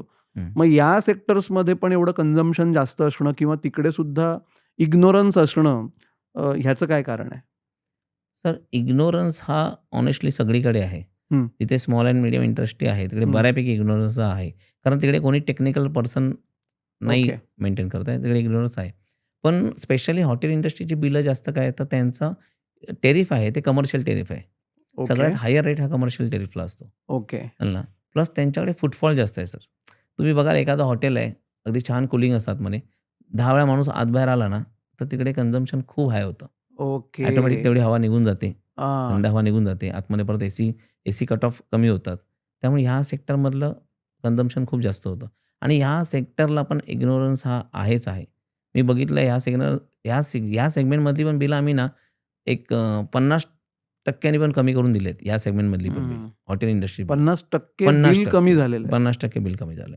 आणि साधारणपणे जसं क्रशर्स सांगितलं 50 पेक्षा जास्त क्रशर्स तुम्ही आज मेंटेन हां. करताय. तर आजपर्यंत असे किती रेस्टॉरंट्स असतील ज्यांना तुम्ही बिलं कमी करायला मदत केली तर असेल? साधारणतः ठाण्यापासून पनवेलपर्यंत 200 रेस्टॉरंट आम्ही या जवळपास या 2 वर्षात, दीड वर्षात कमी केलेत बिलं. ओह! आणि हे सगळ्यांकडे एक सिग्निफिकंट बदल झाला आहे. म्हणजे जवळपास म्हणजे 50% जास्त हायर साईडला, पण साधारणतः 25-30% सगळीकडे झाला आहे बदल. ओके. आणि यासाठी आम्हाला हॉटेल इंडस्ट्रीने आम्हाला फेलिसिटेट केलं होतं गेल्या वर्षी. अवॉर्ड दिला होता. अवॉर्ड दिलं होतं त्यांनी आम्हाला, की बाबा आम्ही कधी एवढं इमॅजिन नाही केलं की एवढं बिल होईल. कुठल्या असोसिएशनने दिलं? हे नवी मुंबई हॉटेल असोसिएशन आहे. त्यांनी ओके. हॉटेल रमाडा आहे वाशीला. तिथे आम्हाला फेलिसिटेट केलं होतं. Superb, superb. सो मला परत एकदा जसं क्रशरचं तुम्ही एक अनुभव केस स्टडी सांगितली. मला तसं एखाद्या रेस्टॉरंटचं प्रॉमिनंट मे बी आपल्या ऑडियन्सला पण माहिती असेल, अशा कुठल्यातरी रेस्टॉरंटचं एखादं केस स्टडी सांगू शकाल का? मालवण तडका हे बऱ्यापैकी नोन हॉटेल आहे. ओके. तर त्यांचे ओनर आहेत आदर्श शेट्टी हं. आणि खूप जेंटलमॅन पर्सनॅलिटी. जेव्हा आम्ही त्यांना जाऊन हा कन्सेप्ट सांगितला, तेव्हा त्यांनी पण मला अशी खूप गोड स्माईल देत सांगितलं. तर मला त्यांनी सांगितलं, "नहीं सुनने के लिए बहुत अच्छा लग रहा है, हं. लेकिन ऐसा होता नहीं है ना, हमने बहुत बहुत बार देखा है, बहुत बार किया है." मग आम्ही त्यांना सांगितलं, की आम्ही या रेस्टॉरंटला काम केलं आहे, या रेस्टॉरंटला काम केलं आहे. आता आपल्याकडे बऱ्यापैकी रेफरन्स द्यायला आहेत. मग हं. त्यांनी बोलले, की "ठीक आहे." खूप कन्विन्स केल्यानंतर त्यांनी सांगितलं, की "ठीक आहे, एक रेस्टॉरंट तू घे आमचं." एकचच पहिलं जर मला पटलं, काम झालं, तर मात्र माझ्याकडे 20 रेस्टॉरंट आहेत. ओके. सो तू काम करू शकतोस ते. मग आम्ही त्यांचं पहिल्या एक रेस्टॉरंटचं काम केलं, मग दुसऱ्या रेस्टॉरंटचं काम केलं. असं करत सर आता मला वाटतं त्यांचे 13 एक रेस्टॉरंटचं आम्ही काम करतोय. 20 ओह! रेस्टॉरंटमध्ये त्यांच्याकडे 13 रेस्टॉरंट सक्सेसफुली काम केलं आहे. क्या बात है! हो ना. ग्रेट. आणि तिकडे पण साइजेबल आहे. म्हणजे निअर अबाउट 50% सेव्हिंग तिकडे पण केली. ओह! हो, हो हो. ना. तिथे मी बऱ्यापैकी ना टेरिफवरती काम केलंय. ओके. कारण त्यांच्याकडे कसं होतं, लोड कधी-कधी 20च्या वरती जातोय. मग आमच्याकडे काही असे हं, क्रिएटिव्हिटी आहे, हं, की ज्याने आम्ही एम-डी कंट्रोल करतो. आणि हं. एम-डी कंट्रोल करून ओके. त्यांचा bill maximum demand. Maximum demand control करतोय आणि त्याच्यामुळे त्यांचं मग टेरिफवरती काम करतोय. बऱ्याच ठिकाणी एम-एस-सी-बीला पण आम्हाला अपोज होत आहे, किंवा तुम्ही का हे कारण त्यांचं सर कसं आहे, ते जो युनिट ₹22 ने विकतायत, तो आपण त्यांना ₹15 ने विकायला लावतो. सो कुठेतरी हं. त्यांच्यावर त्यांचा इम्पॅक्ट होतोय. पण एम-एस-सी-बीच्या वरती एम-ए-आर-सी हा एक फॅक्टर आहे, की ज्यांच्या अंडर सगळ्या सप्लाय कंपनी आहेत. हं. सो त्यांच्या कायद्यानुसार आपण कायद्यात बसून काम करतोय. आपण कुठेही काही चुकीचं काम नाही करत. तुम्ही आता ह्या वेगवेगळ्या इंडस्ट्रीजबद्दल सांगितलं आणि पर्टिक्युलरली ह्या सगळ्या इंडस्ट्रीज ज्या आहेत त्या एम-एस-एम-ईमध्ये येतात. लघु उद्योग ज्याला बरोबर, आपण बरोबर. म्हणतो. मी पण गेले 18 वर्ष एम-एस-एम-ईजसाठीच काम हं. करतोय आणि एम-एस-एम-ईज हे भारताच्या इकॉनॉमीचा पाठीचा कणा आहे असं म्हटलं जातं. जवळ-जवळ हं, हं. 45% जीडीपीला जे योगदान आहे ते एम-एस-एम-ईजद्वारे होतं बरोबर आहे. आणि त्यांच्याकडे अशा प्रकारचा विजेचा अपव्यय होतोय आणि त्या अपव्ययामुळे कुठेतरी त्यांचं आर्थिक नुकसान सुद्धा होतंय. बरोबर आहे. सो बरोबर आहे. अल्टिमेटली आज आपण असं म्हणू शकतो, की जी आपली भारतीय इकॉनॉमी आहे त्यामध्ये देखील हा ॲक्चुअली एक खूप मोठा मी म्हणेन, की नुकसान होतंय असं आपण म्हणू शकतो. सो एम-एस-एम-ईजने हे आपलं विजेचं बिल जे आहे ते वाचवण्यासाठी ते का महत्त्वाचं आहे? त्याच्याबद्दल काय तुम्ही सांगाल? तर एम-एस-एम-ईमध्ये मला वाटतं, की हे त्यांच्याकडे खूप जास्त इम्पोर्टंट आहे. हं, कारण हा जो सेक्टर आहे, स्मॉल अँड मीडियम इंडस्ट्री आहे, हं, याच्यामध्ये जसं आपलं गव्हर्नमेंट नेहमी सांगतं, की हा भारताचा कणा आहे, जसं तुम्ही पण आता बोललात. हं, फॅक्ट आहे. पण हं. माझं म्हणणं आहे, की सगळ्यात जास्त इलेक्ट्रिसिटी या सेक्टरमध्ये वेस्ट होते. ओके. ठीक आहे. आणि हे जे सेक्टर आहेत, याच्यामध्ये प्रॉफिट मार्जिन आहे ना, हा तेवढा मोठा नाही आहे. म्हणजे हं, आज मी बऱ्याचशा इंडस्ट्रीबरोबर बसतो, उठतो. हं, ह्यांनी मला कळतंय, की तिकडे प्रॉफिट मार्जिन ते बऱ्याच वेळा सांगतात, की आम्ही रन करतोय फक्त. हं, आणि तिकडे जर तुम्ही कॅल्क्युलेशन केलं, तर कुठे पॉवर ही 5% हं, पॉवरचा रोल आहे. हं, हं, पूर्ण हं. तुमच्या खर्चामध्ये, ओव्हरहेड्समध्ये पॉवर 5% आहे. कुठे 8% आहे. आणि इथे जर त्यांनी सेव्हिंग केलं, तर जे काही त्यांचे एक्सपेन्सेस, जे काही त्यांचं प्रॉफिट मार्जिन आहे इयरली, तो अगदीच नाही ते 2-4% वाढेल सर. ॲब्सोल्युटली. सो मला असं वाटतं ह्या इंडस्ट्रीने खूप जास्त हे केलं पाहिजे. मी एक जस्ट उदाहरण शेअर करेन तुम्हाला, की मध्ये आम्ही तळोजाला एक फॅक्टरी आहे. त्यांचं आम्ही काम केलं होतं. त्यांचं कन्झम्पशन हे साधारणतः 50,000 युनिट होतं. ओके. आणि बेसिक फॉल्ट होता पॉवर फॅक्टर. काही असं ऑडिट करायची गरज नव्हती, काय नाही. बिलावरती लगेच कळून येतं. तर मी त्यांना सांगितलं, "सर तुमचा पॉवर फॅक्टर 13 आहे, 13 व्हिच इज अरे टू लो, बापरे! Too low." कारण ही ना शीट मेटल इंडस्ट्री आहे. इथे खूप हेवी वेल्डिंग वर्क चालतो. हं, हेवी क्रेन्स चालतात हं, आणि हा लोड खूप फ्लक्च्युएटेड आहे. हं. त्यामुळे इथे पॉवर फॅक्टर मेंटेन करणं क्वाईट डिफिकल्ट आहे. ओके. सो त्यांना मी सांगितलं, की "सर हा पॉवर फॅक्टर खूप लो आहे." त्याने मला सांगितलं, "हे मला माहिती आहे सगळं. हं. तुमच्यासारखी बरीचशी लोकं येतात आणि आम्हाला खूप मोठी-मोठी स्वप्न बघून जातात. पण प्रत्यक्षात हा मेंटेन कोण करू शकत नाही. सो आम्ही तो विषय सोडून दिला आता." कारण ती इंडस्ट्रीज तशी आहे हां, असं. ही इंडस्ट्री तशी आहे आणि आम्ही आता विषय सोडून दिला. जे ओके. बिल येतं ते आम्ही भरतोय. माझं म्हणणं होतं, "सर, एक चान्स देऊन बघा, एक चान्स देऊन बघा." मग त्यांनी खूप विनवण्या केल्यानंतर आम्हाला एक चान्स दिला तो. आम्ही त्यांना रिटर्न कमिटमेंट केली होती, तुमचा पॉवर फॅक्टर आम्ही 85 to 90 मेंटेन करू. कारण आम्ही त्यांचेच एक्झिस्टिंग जे पॅनल्स होते ते मॉडिफाईड करत होतो. ओके. आम्ही काही नवीन आमचा 100% नवीन हं. पॅनल देत नव्हतो. सो माझं म्हणणं होतं की 85 to 90 पर्यंत आम्ही मेंटेन करू. आम्ही जसं रिटर्न कमिटमेंट केलं. त्यांचा पॉवर फॅक्टर आम्ही 97 पर्यंत मेंटेन केला ओह! विथ देअर आणि existing panels. Yes, with their existing panel. आणि सर त्याच्यामुळे जे 50,000चं कन्झम्पशन होतं, ते डायरेक्ट 7,000 वर आलं. युनिट्सचं. युनिट्स. पर मंथ 50,000चं एक्झम्पशन आहे ते आणि 7,000 बिल आलं. किती होतं आणि कितीवर आलं? बिल 4,62,64,000चं बिल होतं. ते 1,11,000वर आलं.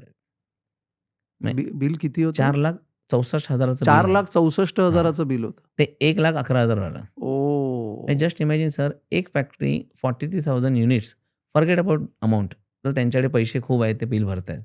पण 43,000 युनिट्स एक माणूस वेस्ट करतोय एका ओह! महिन्याला.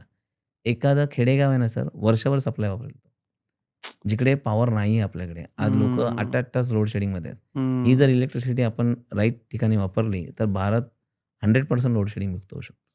म्हणजे नॉट हां. ओन्ली तुम्ही वीज वाचवताय, नॉट ओन्ली तुम्ही त्या एका स्मॉल इंडस्ट्रीचं प्रॉफिट जे आहे ते वाढवायला मदत करताय, पण तुम्ही पर्यावरणाला सुद्धा तेवढीच मदत करताय. नक्कीच सर. आणि आज आपण जेव्हा स्मॉल इंडस्ट्री म्हणतो, मायक्रो, स्मॉल अँड मीडियम एंटरप्राइजेसची मायक्रो इंडस्ट्री जरी पकडली, सपोज त्याचा वर्षाचा टर्नओव्हर लेट्स से 5 कोटी आहे आणि त्याचं मे बी विजेचं जे बिल आहे, त्याचा जो कंपोनंट आहे कॉस्टिंगमधला, तो लेट्स से 2 ते 3% सपोज असेल.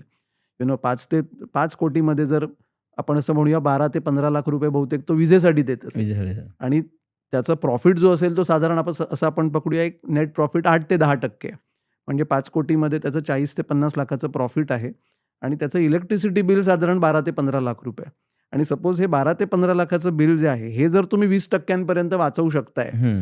म्हणजे साधारण 15 लाखाचं बिल तुम्ही मी असं म्हणेन एक 3-1 लाख रुपये तुम्ही जर वाचवू बरोबर. शकताय. 12-1 लाखापर्यंत आलं.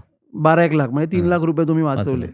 सो म्हणजे त्याच्या ओव्हरऑल प्रॉफिटमध्ये 2% वाढतील सर. प्रॉफिटमधले त्याचे 2% वाढले. वाढले.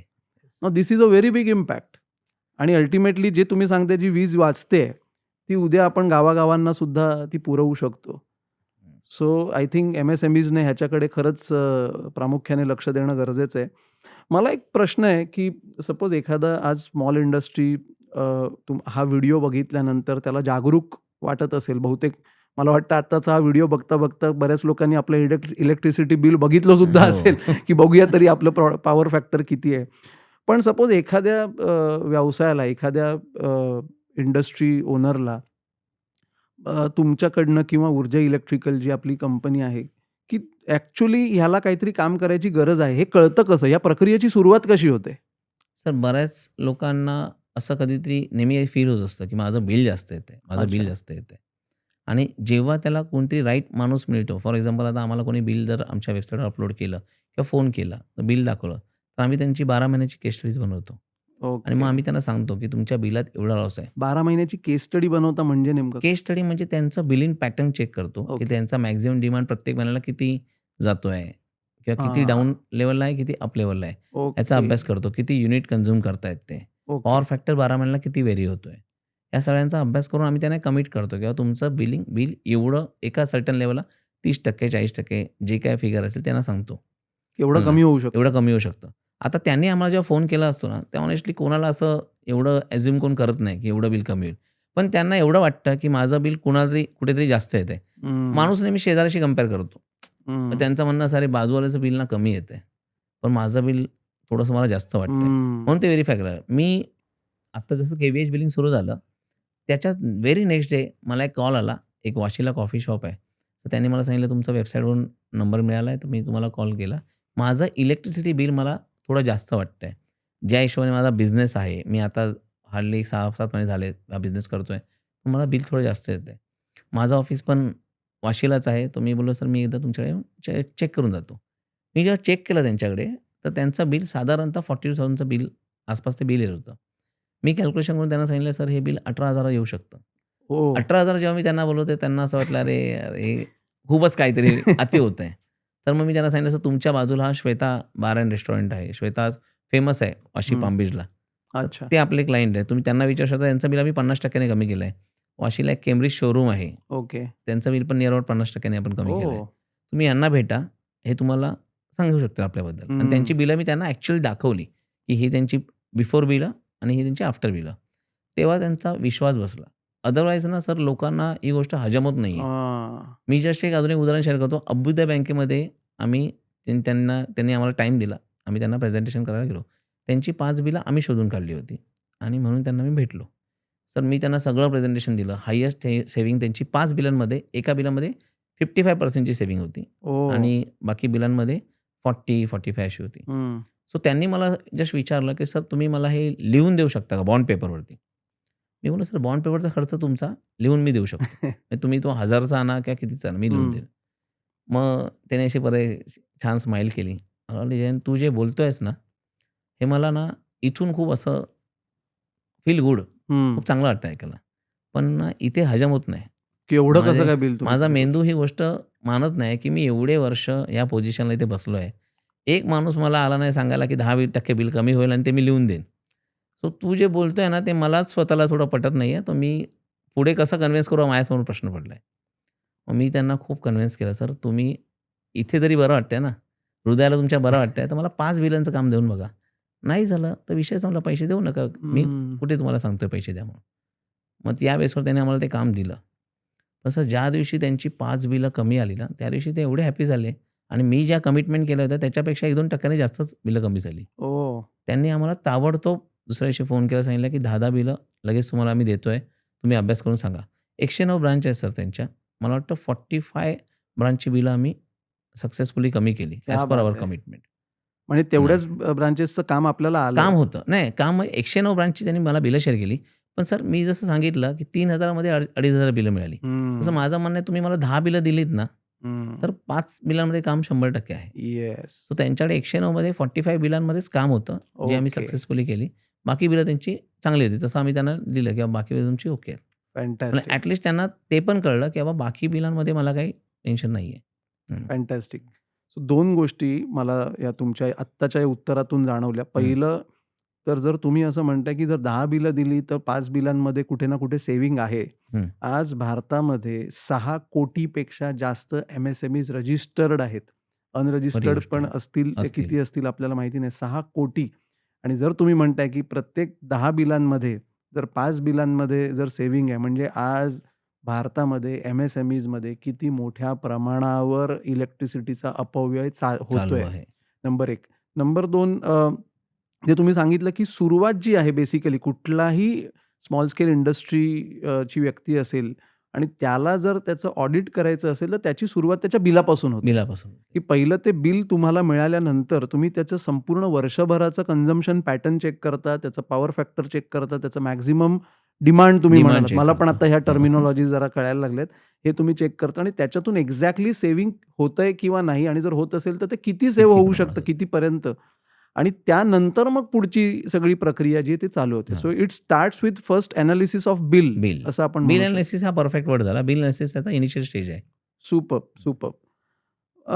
सगळ्यात महत्त्वाचं जर कुठलाही हा लघुउद्योजक आहे त्याच्यासाठी पैसा खूप महत्त्वाचा आहे. मगाशी जसं तुम्ही सांगितलं, की हो. सोलार हा खूप एक्सपेन्सिव्ह प्रकार आहे. ऑफकोर्स त्याच्याने वीजनिर्मितीचा खर्च खूप कमी होतो नक्कीच.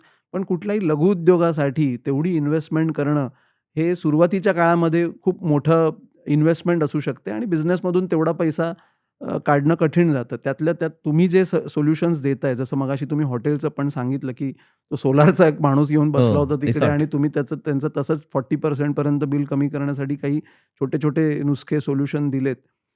सो आपण ही जी काही यंत्रणा किंवा सोल्युशन देतोय त्याच्यामधून त्याचे जे काही इन्व्हेस्टमेंट असेल, ऑफकोर्स सोलारपेक्षा कमी असेल, पण हं. त्याचा आर-ओ-आय मिळायला साधारण किती वेळ लागतो? कारण कुठल्याही लघुउद्योजकाला तो एक चिंतेची बाब असते, की बाबा हं. माझा पैसा मला वसूल व्हायला किती दिवस लागणार? सर हे केस टू केस व्हेरी होतंय. पण कमीत कमी साधारणतः एक एक काही-काही ठिकाणी तर एका महिन्यात पण रिकव्हरी होते. जसं मी ओह! सांगितलं तिकडे जे 4,64,000चं बिल 1,00,000 झालं. त्यांचा तर एका महिन्याच्या आत वसूल झाला तो. 1 महिना पण पूर्ण ओह! त्यांना लागला नाही. एवढ्या लवकर वसूल मॅक्स टू मॅक्स सांगतो ना सर तुम्हाला अगदी नाही तरी 8-9 महिन्यात तुमचे पैसे 100% वसूल होतात. ओके. हे खूप रेअर केसला पण 6 महिन्याच्या आतच 95% लोकांचे पैसे वसूल होतात. म्हणजे 6 महिने असं टिपिकल म्हणूया, एकदमच typical. Rare on case average असेल तर पकडलं, ऑन एव्हरेज तर मी 4 महिने पकडू शकतो. On okay. एव्हरेज 4 महिन्यात पैसे वसूल होतात. सरासरी 4 4 महिन्यात महिने. तुमचा आर-ओ-आय जो आहे तो तुम्हाला हो, पूर्णपणे नक्कीच, नक्कीच. मिळायला सुरुवात होते. फॅन्टॅस्टिक. एक प्रश्न जो माझ्या मनात येतोय, की हे पैशाची बचत नाहीये. एक प्रकारे ही सामाजिक जबाबदारी सुद्धा आहे आणि तुम्ही सुद्धा नेहमी हे म्हणत असता, की मगाशी तुम्ही गावाचं पण उदाहरण दिलंत. हं. सो त्याबद्दल काय सांगाल, की एखादा उद्योजक ज्यावेळेला आपल्या विजेचं बिल जेव्हा वाचवतोय, सो तो एक लार्ज पर्स्पेक्टिव्हने कशाप्रकारे ॲक्चुअली आपल्या देशाला किंवा पर्यावरणाला सुद्धा मदत करतोय असं सांगाल? सर पर्यावरणाला तर तो 100% मदत करतोय. आपण मगाचं उदाहरण घेऊया. जर 43,000 युनिट वाचतायत, तर 43,000 युनिट जनरेट करायला एक ह्यूज आपल्याकडे माहिती आहे थर्मल एनर्जी जनरेशन होतं. हं. मॅक्सिमम आज पण भारतामध्ये एनर्जी थर्मल म्हणजे आपण बोलतो ना कोळशा थ्रू एनर्जी हो. जनरेट होते. सो कोळसा जेव्हा जळतो तेव्हा ह्यूज धूर निघतो. Carbon carbon footprint. Carbon footprint हा परत एक मोठा विषय झाला. आणि तो थोडा टेक्निकल होईल. पण ह्यूज धूर निघतोय. आज त्याच्यामुळे वातावरण खराब होत आहे. आज ग्लोबल वॉर्मिंग जो हा जो विषय आहे, तो पण त्याच्या पुढे निगडीत आहे. तुम्ही 43,000 युनिट जर वाचवले, तर तेवढा तरी कोळसा वाचेल. तेवढा धूर जो होतोय, तो होणार नाही. सो इलेक्ट्रिसिटी जेव्हा तुम्ही वाचवताय ना, तेव्हा तुम्ही वातावरणाला पण खूप मोठा सपोर्ट करताय. म्हणजे मला मध्ये एका सरांनी असं सांगितलं, बिपिन सर आहेत, ज्यांचं मुलुंडलाच त्यांचं ऑफिस आहे. त्यांचं बिल पण 50% कमी झालं. तर त्यांनी असं मला सांगितलं, "जयंत, हे जे पैसे माझे वाचलेत ना, सो हे पैसे मी नाही खर्च करणार. आमच्या समाजात आम्ही बरचसं काहीतरी धर्माचं काम करतो, हे करतो. सो मला या कामात एक ॲडिशनल पेमेंट मिळालं तुझ्यामुळे." क्या बात है! जे पैशांचे ₹40,000 महिन्याला वाचतायत, तर त्यांनी कॅल्क्युलेशन करून सांगितलं, की मी ₹5,00,000 आता ॲडिशनल डोनेशन देणार. क्या बात तर है! ही खूप मोठी गोष्ट आहे सर. ॲब्सोल्युटली. खूप छान. मला एक जसं असं एक इंटरेस्टिंग प्रश्न विचारायला वाटतोय. आता तुम्हाला किती वर्षापासून आता जयवंतजी तुम्ही आहात आता या व्यवसायामध्ये? सर आता 7 वर्ष झाली. 7 7 वर्ष चालू आहे. वर्षापासून तुम्ही आहात आणि या 7 वर्षांमध्ये तुम्ही कित्येक व्यवसायांना जसं 1000 पेक्षा जास्त तुम्ही सांगितलं, की हं. त्यांची इलेक्ट्रिसिटी वाचवायला मदत केली असेल, युनिट्स वाचवायला मदत हं. केली असेल. सो ह्याची कधी टोटल अशी केली आहे का? की बाबा साधारण आपण किती युनिट वाचवले असतील? किती आपण पैसे वाचवले असतील आणि अल्टिमेटली आपण पर्यावरणासाठी किती मदत केली आहे? सर याची ना अ, आता तुम्ही जो हा प्रश्न विचारला, हा मला काही दिवसापूर्वी एका गृहस्थाने विचारला होता, एका क्लायंटनी विचारला होता, की "तुम्ही किती वाचवलं याचा तुम्ही रेकॉर्ड ठेवला का?" हॉनेस्टली त्याच्यापूर्वी तर आम्ही पूर्वीपासून कधी रेकॉर्ड नाही ठेवला. पण त्यांनी जेव्हा सांगितलं, तेव्हा आम्हाला 2 वर्षापासूनचा रेकॉर्ड मिळाला सगळा आमच्याकडे. ओके. आणि 2 वर्षापासून आम्ही साधारणतः 2,51,00,000 याची पुढची फिगर मला तेवढी आठवत नाही. पण 2,51,00,000 एवढे युनिट्स वाचवले. In oh! Terms of rupees साधारणतः 37 करोड रुपये एवढे वाचवले. क्या बात है! म्हणजे तुम्ही विचार करा 2,51,00,000 जर युनिट एवढे वाचवले हे तर 2 तेवढं वर्षातले सांगतायत 2 तुम्ही. वर्ष सांगतोय. हे जर ओह! पूर्वीपासून कॅल्क्युलेट केलं तर त्याचा फिगर नक्कीच खूप मोठा होईल. तर एवढे जर युनिट तुम्ही जर पर्यावरणाशी परत तुम्ही कॅल्क्युलेशन कराल, एवढे तयार करण्यासाठी किती धूर होईल आणि किती ग्लोबल वॉर्मिंगला झाडं किती वाचली झाडं असतील. किती वाचतील. सर मला ना सांगायला आनंद वाटतोय, की हे जे मी तुम्हाला बोललोय आता एवढे युनिट आम्ही सेव्ह केले. ह्याचा एक बोर्ड आम्ही ऑफिसच्या बाहेर लावलाय आमच्या. ओके. कळलं ना, की आम्हाला एक म्हणजे लिटरली एक प्राउड मोमेंट आहे माझ्यासाठी, हं. की एवढी आम्ही इलेक्ट्रिसिटी सेव्ह केली आहे आणि आम्ही ऑफिसच्या बाहेर लावलं आणि याचा आम्हाला एक बेनिफिट हा झाला ना, की सध्या आम्हाला एका बँकेची इन्क्वायरी आली आहे. कारण आमचं ऑफिस ज्या ठिकाणी आहे, त्याच ठिकाणी एक बँकसुद्धा आहे आणि त्या बँकेचा स्टाफ असाच फिरता त्यांना असं वाटलं, की हे काय आहे? म्हणून त्यांनी आम्हाला विचारलं ऑफिसमध्ये येऊन, की नक्की एवढे युनिट्स वाचवले, 2,51,00,000 युनिट वाचवले म्हणजे नक्की काय केलं? सो आम्ही त्यांना आमचं प्रेझेंटेशन दिलं. त्यांना परत आपली बिफोर आफ्टरची बिलं दाखवली. सो त्यांच्या जे ॲडमिन आहेत ते दुसऱ्या दिवशी आम्हाला परत भेटायला आले आणि त्या बँकेकडनं आपलं काम आता ऑलमोस्ट होऊन जाईल. आता आम्ही वेंडर रजिस्ट्रेशन प्रोसेस वगैरे सगळी सुरू झाली. सो त्याचा आम्हाला एक ॲडिशनल बेनिफिट मिळाला. हं. माझं फक्त एवढं म्हणणं होतं, की हे अवेअरनेस लोकांना झालं पाहिजे, की बाबा एवढी इलेक्ट्रिसिटी वाचवता येते. क्या बात है! है ना. आणि तुम्ही सांगितलं, की हा 2.5 कोटी युनिट्स वाचवले आणि 35 कोटी प्लस तुम्ही जे हां. बिल रुपयांमध्ये जे सेव्ह केलेले आहेत, हा लाईव्ह अपडेट असतो दर आठवड्याला तो दर महिन्याला असतो सर. दर महिन्याला तुम्ही दर अपडेट महिन्याला करता. दर अपडेट असतो. महिन्याला जी काही कामं होतात हो. त्याला अनुसरून. त्याच्याप्रमाणे update होतं. Fantastic, fantastic. एक प्रश्न मी विचारू इच्छितो, की बरेचसे जण आज हा कार्यक्रम बघत असतील, हा एपिसोड बघत असतील. ते ऑफकोर्स त्यांचा एक्झिस्टिंग सेटअप जो आहे त्याच्याबद्दल तर नक्कीच ऑडिट करतील, बिलं चेक करतील, पॉवर फॅक्टर चेक करतील. पण सपोज आज अशी कोणीतरी व्यक्ती आहे किंवा उद्योजक आहे, जो काहीतरी स्वतःचा एक नवीन सेटअप आता होऊ घालतोय. मग तो फॅक्टरी असेल, शोरूम असेल, हॉटेल असेल, रेस्टॉरंट असेल, रिसॉर्ट असेल, व्हॉटएव्हर इट इज. त्यांनी हे सुरुवातीपासूनच ह्याची काळजी घेण्यासाठी कोणत्या पायऱ्या त्यांनी, कुठल्या गोष्टी त्यांनी केल्या पाहिजेत? तर आपण एखादी फॅक्टरी, एखादा उद्योजक, एखादी फॅक्टरी, एखादा शोरूम, एखादं ऑफिस हे जेव्हा असं डिसाईड करतो, की मला हे उभारायचं आहे आता. प्रत्येकजण आर्किटेक्ट शोधतो. बरोबर. पूर्ण टीम शोधतो. आर्किटेक्ट म्हणा, कॉन्ट्रॅक्टर म्हणा, इलेक्ट्रिकल कॉन्ट्रॅक्टर, सिव्हिल कॉन्ट्रॅक्टर सगळं शोधतो. पण कोणी आहे ना एनर्जी कन्झर्वेशन कन्सल्टंट शोधत नाही. हम्म. माझं असं सगळ्यांना रिक्वेस्ट आहे ना, की इनिशियल लेव्हलला तुम्ही एक असा माणूस शोधा, की जो याबाबत तुम्हाला कन्सल्टिंग करेल. मी एक तुम्हाला उदाहरण शेअर करतो. मध्ये आम्ही अंधेरीला एक काम केलं होतं. एक टाइम्स स्क्वेअर बिल्डिंग आहे अंधेरीला. तिकडे 2 माळ्यांचं 2 फ्लोअरला 2 ऑफिस होते. मल्टिनॅशनल कंपनी होती, कुठली जॅपनीज कंपनी होती. त्यांचं काम एक आर्किटेक्ट सर करत होते तिकडे. सो त्यांनी मला सांगितलं, की असं-असं मला तिकडे कन्सल्टंट म्हणून नाही अपॉइंट केलं होतं. हं. एक लायझनिंग कॉन्ट्रॅक्टर म्हणून आमच्याकडे ते काम आलं होतं, की त्यांना 175 किलोवॅटचे 2 मीटर पाहिजे होते. माझी सवय आहे, मी पहिलं नेहमी एकदा साईट बघून येतो. तर मी साईट बघायला गेलो. तर साईट बघून असं मला वाटलं, की हा लोड हे लोक खूप जास्त मागतायत. एवढा लोड इथे लागणार नाही. मी त्या सरांशी बोललो आणि त्यांना सांगितलं, "सर हा लोड माझ्या हिशोबाने खूप जास्त मागताय तुम्ही. सो खरंच एवढ्या लोडची गरज आहे का?" त्याने सांगितलं, की "हो, मी माझ्या इलेक्ट्रिशियनला विचारलंय. माझा जो एसीवाला आहे त्याला पण मी विचारलंय. सो मला एवढ्या लोडची गरज आहे. सो तुम्ही हे करा." तर मी त्यांना म्हटलं, "सर मला थोडंसं वेगळं वाटतं." तर त्यांनी मला डायरेक्ट विचारलं, "आप कर सकते हो ना पक्का? म्हणजे मीटर आणू शकता ना मला तुम्ही?" तर मग ते बोलतात ना आपले एक काइंड ऑफ इगोवर येतं. मी बोललो, "ठीक आहे." आम्ही 8 दिवसात तो मीटर त्यांना करून दिला. आमचं पेमेंट वगैरे सगळं झालं. साधारणतः 4-5 महिन्यांनी त्यांनी मला याचा परत फोन केला, की "आप ज़रा एक बार अंधेरी आ सकते हो क्या?" तो मी बोललो, "सर आ सकते ना." मी त्यांना भेटलो. त्यांनी मला सांगितलं, की "अरे वो जे ज्या क्लायंटसाठी ते काम करतायत, त्या क्लायंटनी त्यांचे ₹5,00,000 थांबवून ठेवलेत." तर मी बोललो, "का?" मला ॲक्चुअली लक्षात आलं यांचे का थांबवून ठेवले. तर त्यांनी सांगितलं, की नाही त्यांचं असं म्हणणं आहे, की आपण हे लोड सँक्शन करताना त्यांचं नुकसान केलंय. म्हणून त्यांनी हे अमाउंट थांबवून ठेवले. सो माझं म्हणणं मी त्यांना लगेच सांगितलं, "सर मला तुम्हाला हेच सांगायचा मी त्यादिवशी प्रयत्न करत होतो, की तुम्हाला एवढ्या लोडची गरज नाहीये. हा जर लोड आपण 150 किलोवॅटच्या खालती घेतला असता, तर आपल्याला फक्त ₹45,000 कनेक्शन फी लागली असती. ओह! तुम्ही 175 घेतला, त्यामुळे तुम्हाला ₹2,75,000 कनेक्शन फी लागली. म्हणजे साधारणतः ₹2.25 लाख तुम्ही क्लायंटचे वेस्टेज घालवले. तुमचा 4 महिन्याचा जो एम-डी आम्ही बोलतो ना मॅक्सिमम डिमांड, हे तुमचं हार्डली 60 किलोवॅट आहे. म्हणजे सँक्शनच्या पण खूप कमी आहे. तुम्ही ऑलरेडी हं. फिक्स चार्जेस खूप जास्त भरताय.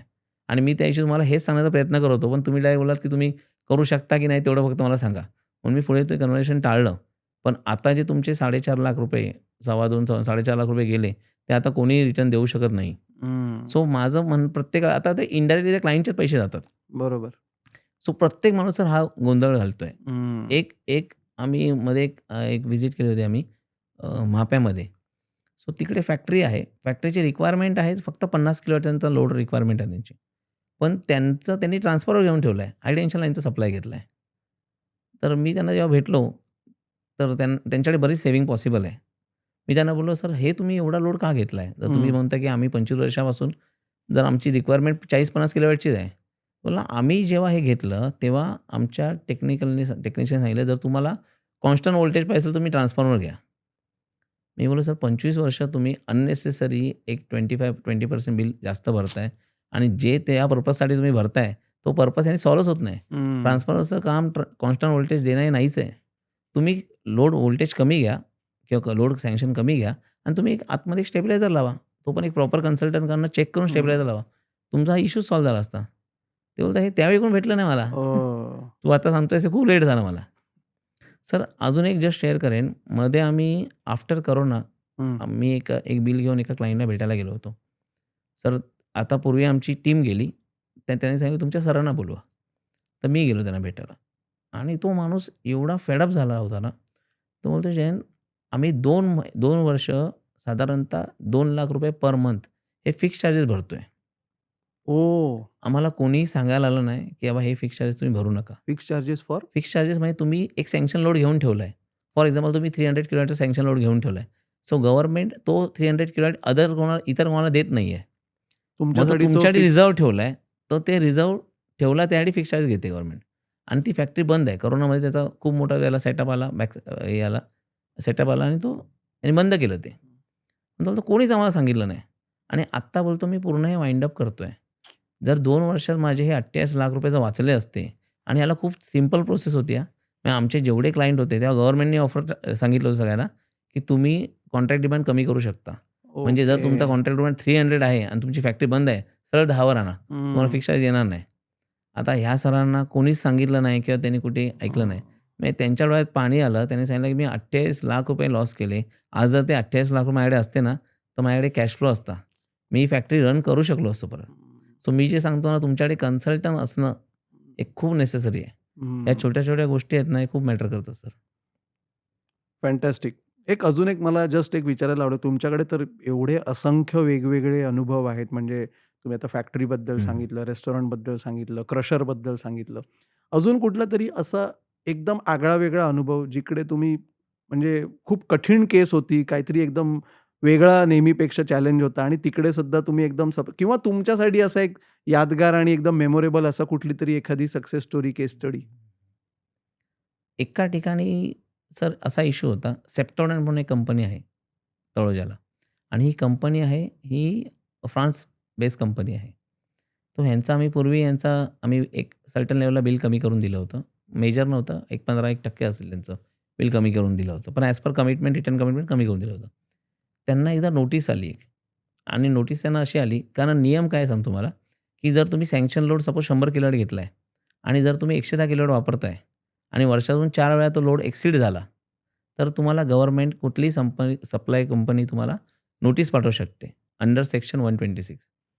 त्या नोटीसचं तुम्ही आन्सर नाही दिलं, तर तुम्हाला ती पेनल्टी लागते आणि ती पेनल्टी म्हणजे अनऑथराइज्ड लोड एक्सटेन्शन बोलतात त्याला. अंडर सेक्शन 126 केस लागते ती. साधारणतः तुमच्या बिलाच्या 8 ते 9 टाइम्स हे पेनल्टी लागते. एक ओह! साइजेबल अमाउंट लागते. सो त्यांना ती नोटीस आली. त्यांनी एका एका कोणीतरी त्रयस्थ व्यक्तीने जी सप्लाय कंपनी आहे, त्या सप्लाय कंपनीने त्यांना सांगितलं, की "बाबा हे बिल ही हा जो प्रॉब्लेम आहे तो आम्ही सॉल्व्ह करून देऊ." हं. त्यांनी त्यांना सोल्युशन असं दिलं, की तुमचा लोड तुम्ही वाढवून घ्या. आता तुम्हाला ट्रान्सफॉर्मर 160 किलोवॅटचा केव्हीएचा आहे. तो आपण 200चा करूया. मग त्यामुळे मी लोड वाढवू शकेन. लोड वाढवला तुमचा प्रॉब्लेम सॉल्व्ह होईल. त्यांनी एक एक्स-वाय-झेड मला वाटतं काहीतरी 12-1 लाखाचं त्यांना कोटेशन दिलं. मग त्यांना आठवलं, की आम्ही त्यांचं काम केलं. त्यांनी मला बोलावलं भेटायला. त्यांनी सांगितलं, की हा असा प्रॉब्लेम ही नोटीस आली आहे आणि ह्याच्यावर एक सोल्युशन आलं आहे. हे 12 लाखाचं कोटेशन आलं आहे. सो तुम्ही मला काय वेगळं करून देऊ शकता ना, ते तुम्ही सांगा. मी तुम्हाला काहीतरी खूप अपेक्षेने बोलावलंय. हं. सो मी जस्ट चेक केलं. आता आमच्याकडे खूप चॅलेंज होतं, की बाबा माणूस एवढ्या अपेक्षेने बोलवतोय आणि ऑलरेडी कोणतरी यांना सांगतंय, की बाबा ते सोल्युशन काही चुकीचं होतं असं नाही बोलत मी. ते सोल्युशन पण बरोबर आहे. माझं असं म्हणणं होतं, की मी जस्ट चेक केलं बिल ते. तर त्यांचा सँक्शन लोड 115 होता आणि जो लोड वाढत होता, तो हायेस्ट लेव्हलला 125 पर्यंत वाढला होता. कधी 121, कधी 120, 125 असा वाढला होता. 4 महिने 4 वेळा वाढला होता. सो मी त्यांना एक सजेशन दिलं. म्हणजे मी खूप रँडमली बोलून गेलो, "सर आपण हे करूया कमी. आपण इथे ऑडिट करूया हं. आणि ऑडिट करून आपण कुठे तुमचा एक्सिस पॉवर जाते ना, ती जर कमी केलं, तर 10 किलोवॅटचा प्रश्न आहे आपला. तो आपण कमी करू शकतो." बोलताना सर बोलून गेलो. आम्ही जवळ-जवळ ना ते ऑडिट असा विचार केला, की 1 दिवसात संपेल. पण ते ऑडिट 2 दिवस झाले. मी स्वतः उभे तिकडे करत होतो आणि मी फॉल्ट काढत होतो तिकडे. काहीतरी मिळालं पाहिजे. कारण ती फ्रान्स कंपनी आहे. हं. त्यांच्याकडे बऱ्यापैकी सगळं छान हं. होतं. पण आम्हाला एके ठिकाणी तो फॉल्ट भेटला, की त्यांच्याकडे एका ठिकाणी हीटर्स आहेत. ते अननेसेसरी 18 किलोवॅटचे हीटर्स लागतात. जिकडे काम कमीनी पण होऊ शकतं. मग त्यांना मी ती प्रोसेस त्यांची समजून घेतली. ती सेप्टोन कंपनी दाताची कंपनी आहे. मग ओके. त्यांची प्रोसेस समजून घेतली. दाताची. हां, म्हणजे दाता रिलेटेड काहीतरी काम करतात त्यांचं ते. तर ते त्यांना मी प्रोसेस पूर्ण समजवली. मग मी त्यांना विचारलं, "हे पाणी जर सपोज 10 मिनिटात गरम होतंय, ते जर 20 मिनिटात गरम झालं, तर काय होईल?" ते म्हणे, "काही प्रॉब्लेम नाही. आमचं काही म्हणणं नाही. 20 मिनिटात अर्ध्या तासात झालं ते चालेल." बोललो, "मग हे एवढे हीटर आपण जर लावतोय, 27 किलोवॅटचे हीटर लावतो, त्याच्याबदली आपण 9 किलोवॅटच लावूया ना. हं. पाणी होऊ दे गरम." ते बोलले, "चालेल." 18 किलोमीटर कॅन्सल करा तुम्ही. आम्ही डिस्कनेक्ट केले ते. तर त्यापासून आजपर्यंत त्यांना कधी पेनल्टी नाही आली किंवा कसला त्रास नाही झाला. ओह! आणि हे सोल्युशन त्यांनी 12 लाखाच्या बदली आम्ही फक्त ₹80,000 दिलं. ओह! सो बऱ्याच ठिकाणी ना काहीतरी नवीन शिकायला मिळतं आणि जिथे प्रॉब्लेम निघत नाही ना, तिथे थोडी अजून मजा असते. काहीतरी वेगळं करायला, काहीतरी वेगळं करायला. फॅन्टास्टिक. म्हणजे तुम्ही हे जे सगळं सांगताय मला असं वाटतं, की रोज एक वेगळं काहीतरी युनिक आव्हान तुम्हाला येत असेल. रोज नाही म्हणत, पण मी आठवड्याला एकदा काहीतरी नवीन एक मिळतं ऐकायला. हं. Very good.